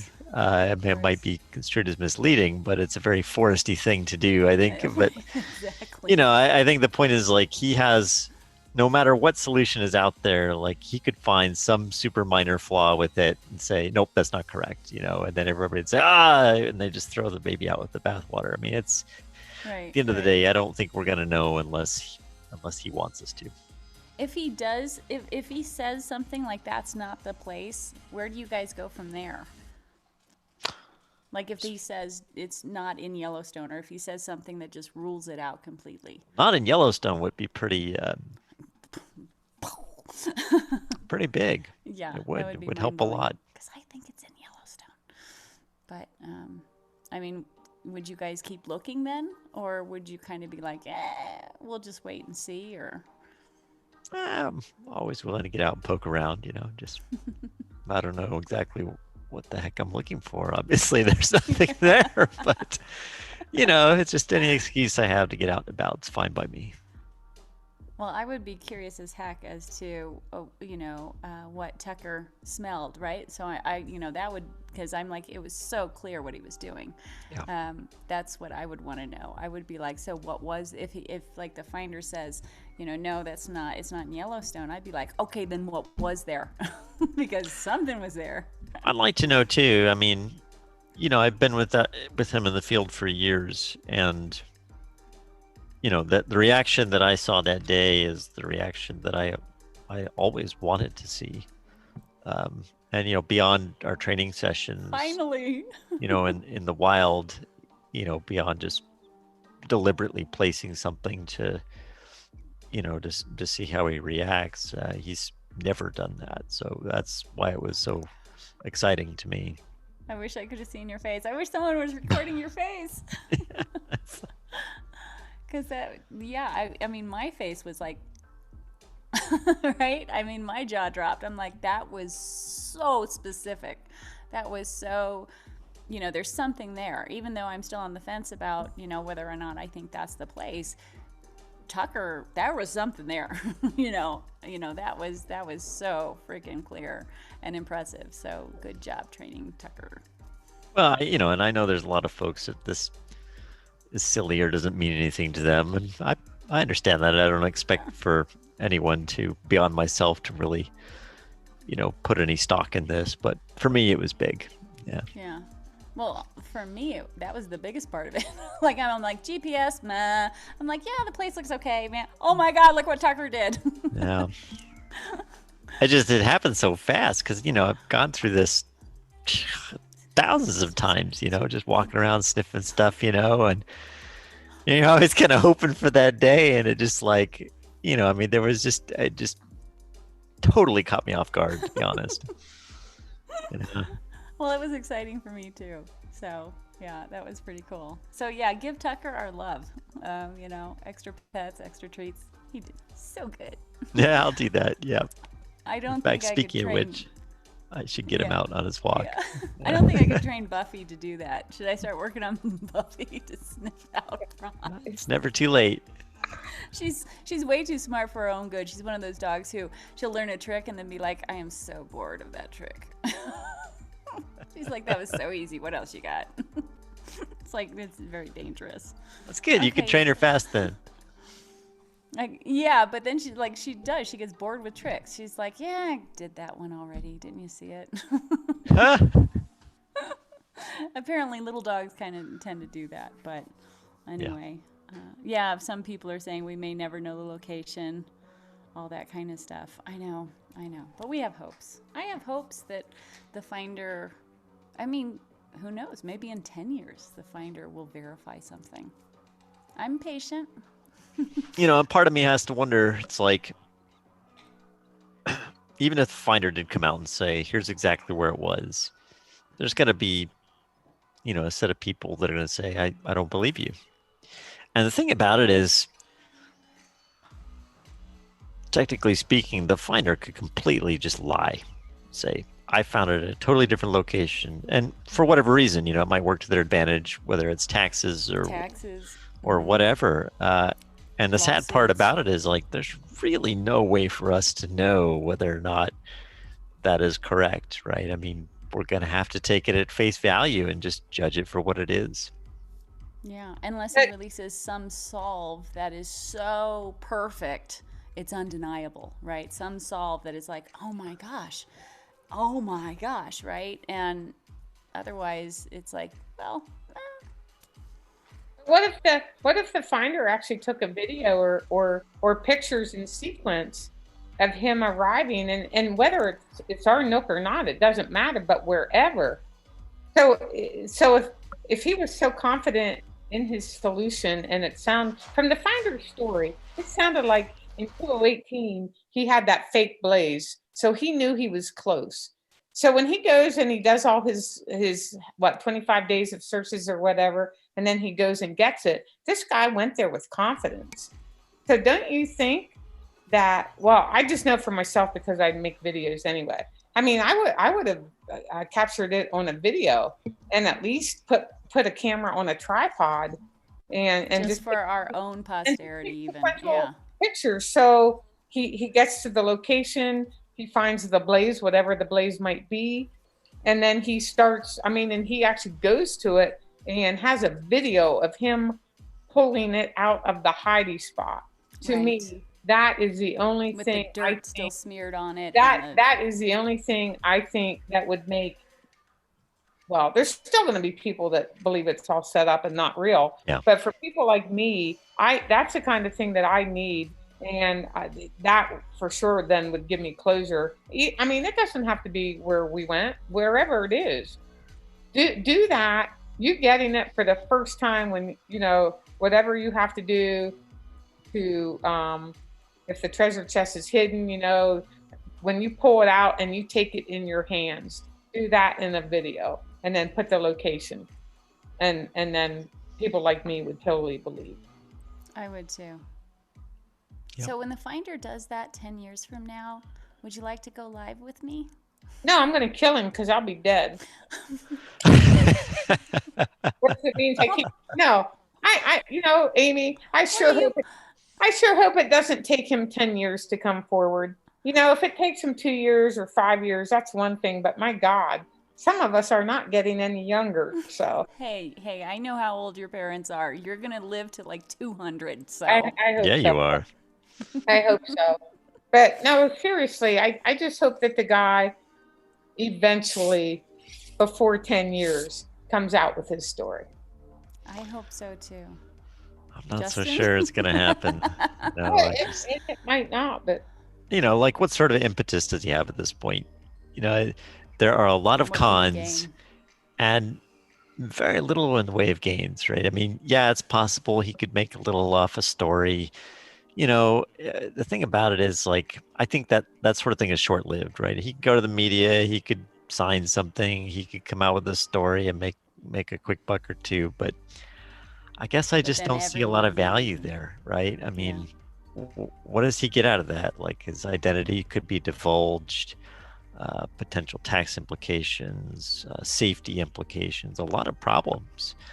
Like what? It just, from my perspective, it seems like he has a lot of incentive to do exactly what he's doing now, and that is basically just remaining silent. And exactly what Forrest did, which was tell no one, as best he can. I know there is that whole, well, who knows at this point? How many people know? I know that if I had found it, my family knew I wasn't going to tell them when I went searching. Drove my mom nuts. She's like, you better tell me when you go searching. You're going to get eaten by a grizzly bear. Right? And I'm just like, no. I go, if I get this thing, I want to be able to put it under my bed, let people know it's been found, but then think about, whatever it is that Forrest says I'm supposed to be thinking about for a month, I apparently have to think about for a month, right? What's the item on the chest? When Forrest said, the finder is going to open the lid and think, what have I gotten myself into? There's all these questions about what was going to happen when you found the chest that we didn't know about, and we still don't know about. so those kinds of things, I'm like, I don't want anyone to have to deal with that while I'm dealing with that. So, I was gonna make sure that nobody knew it was me for as long as I needed to keep anyone safe.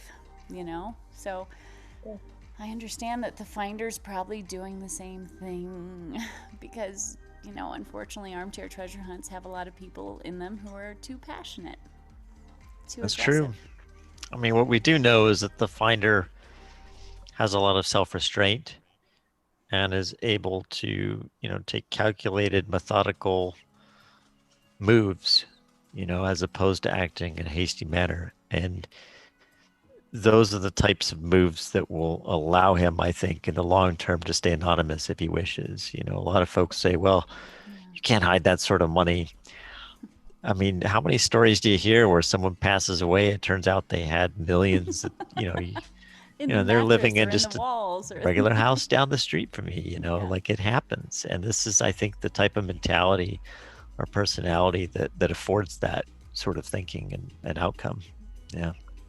My greatest fear is always that that he brute forced the end, I'm like, and not because then I'd be like it's unfair, but because if he brute forced it or if he came across it or something like that, and this is way a fear. It's not what I think. It's my fear at night, that keeps me up.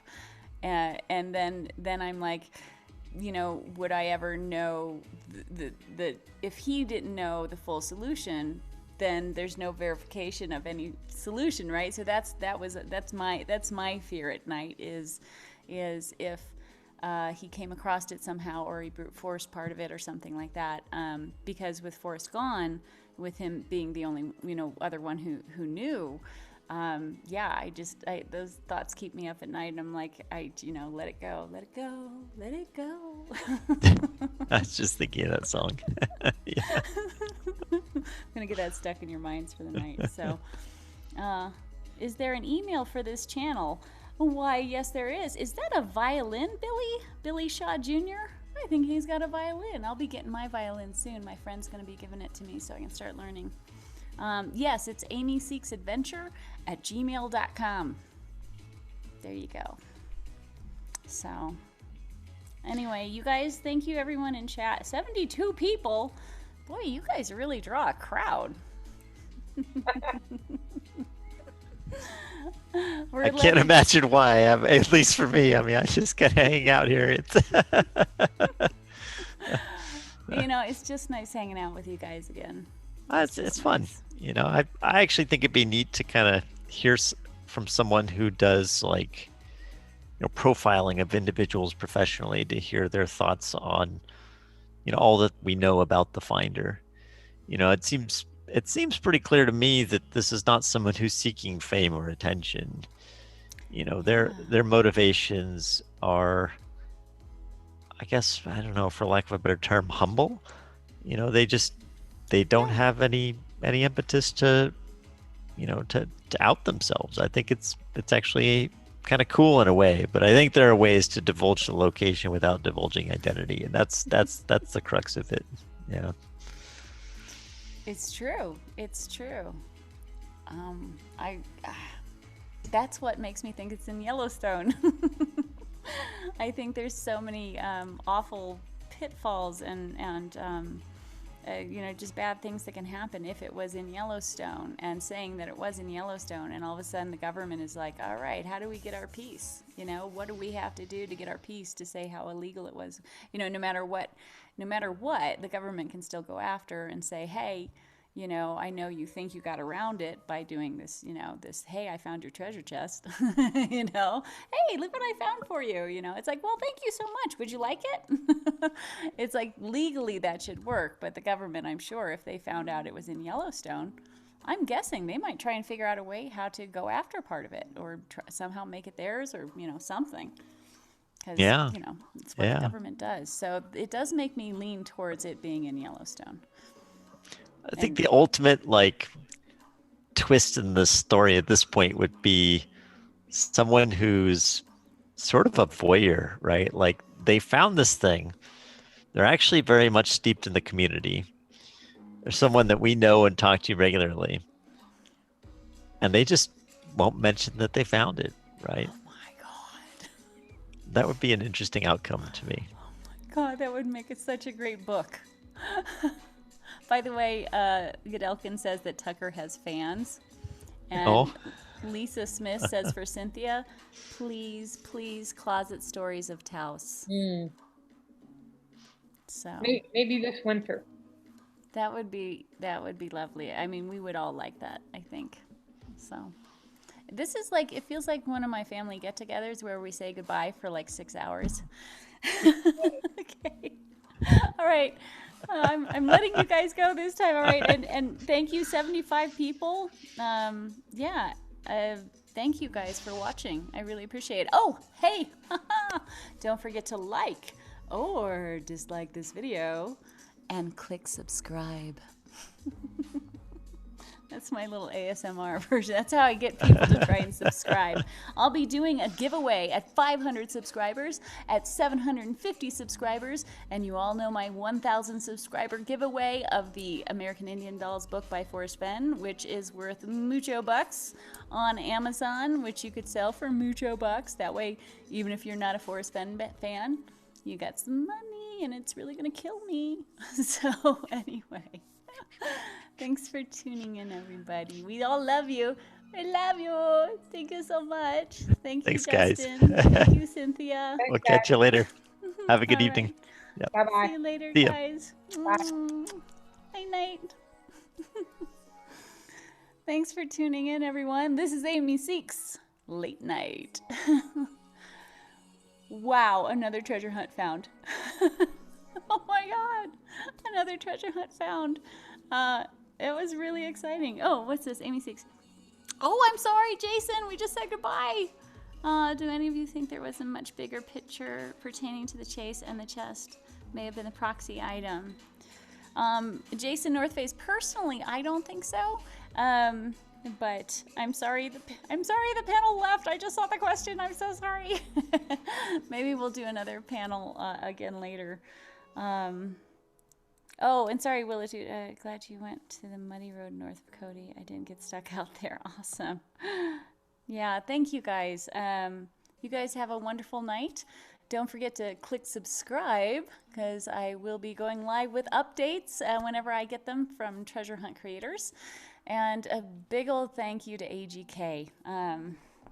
You know, your very first successful treasure hunt book.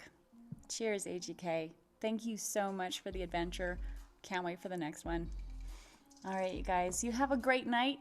You get some good sleep because there's so many more treasure hunts out there that we have to talk about.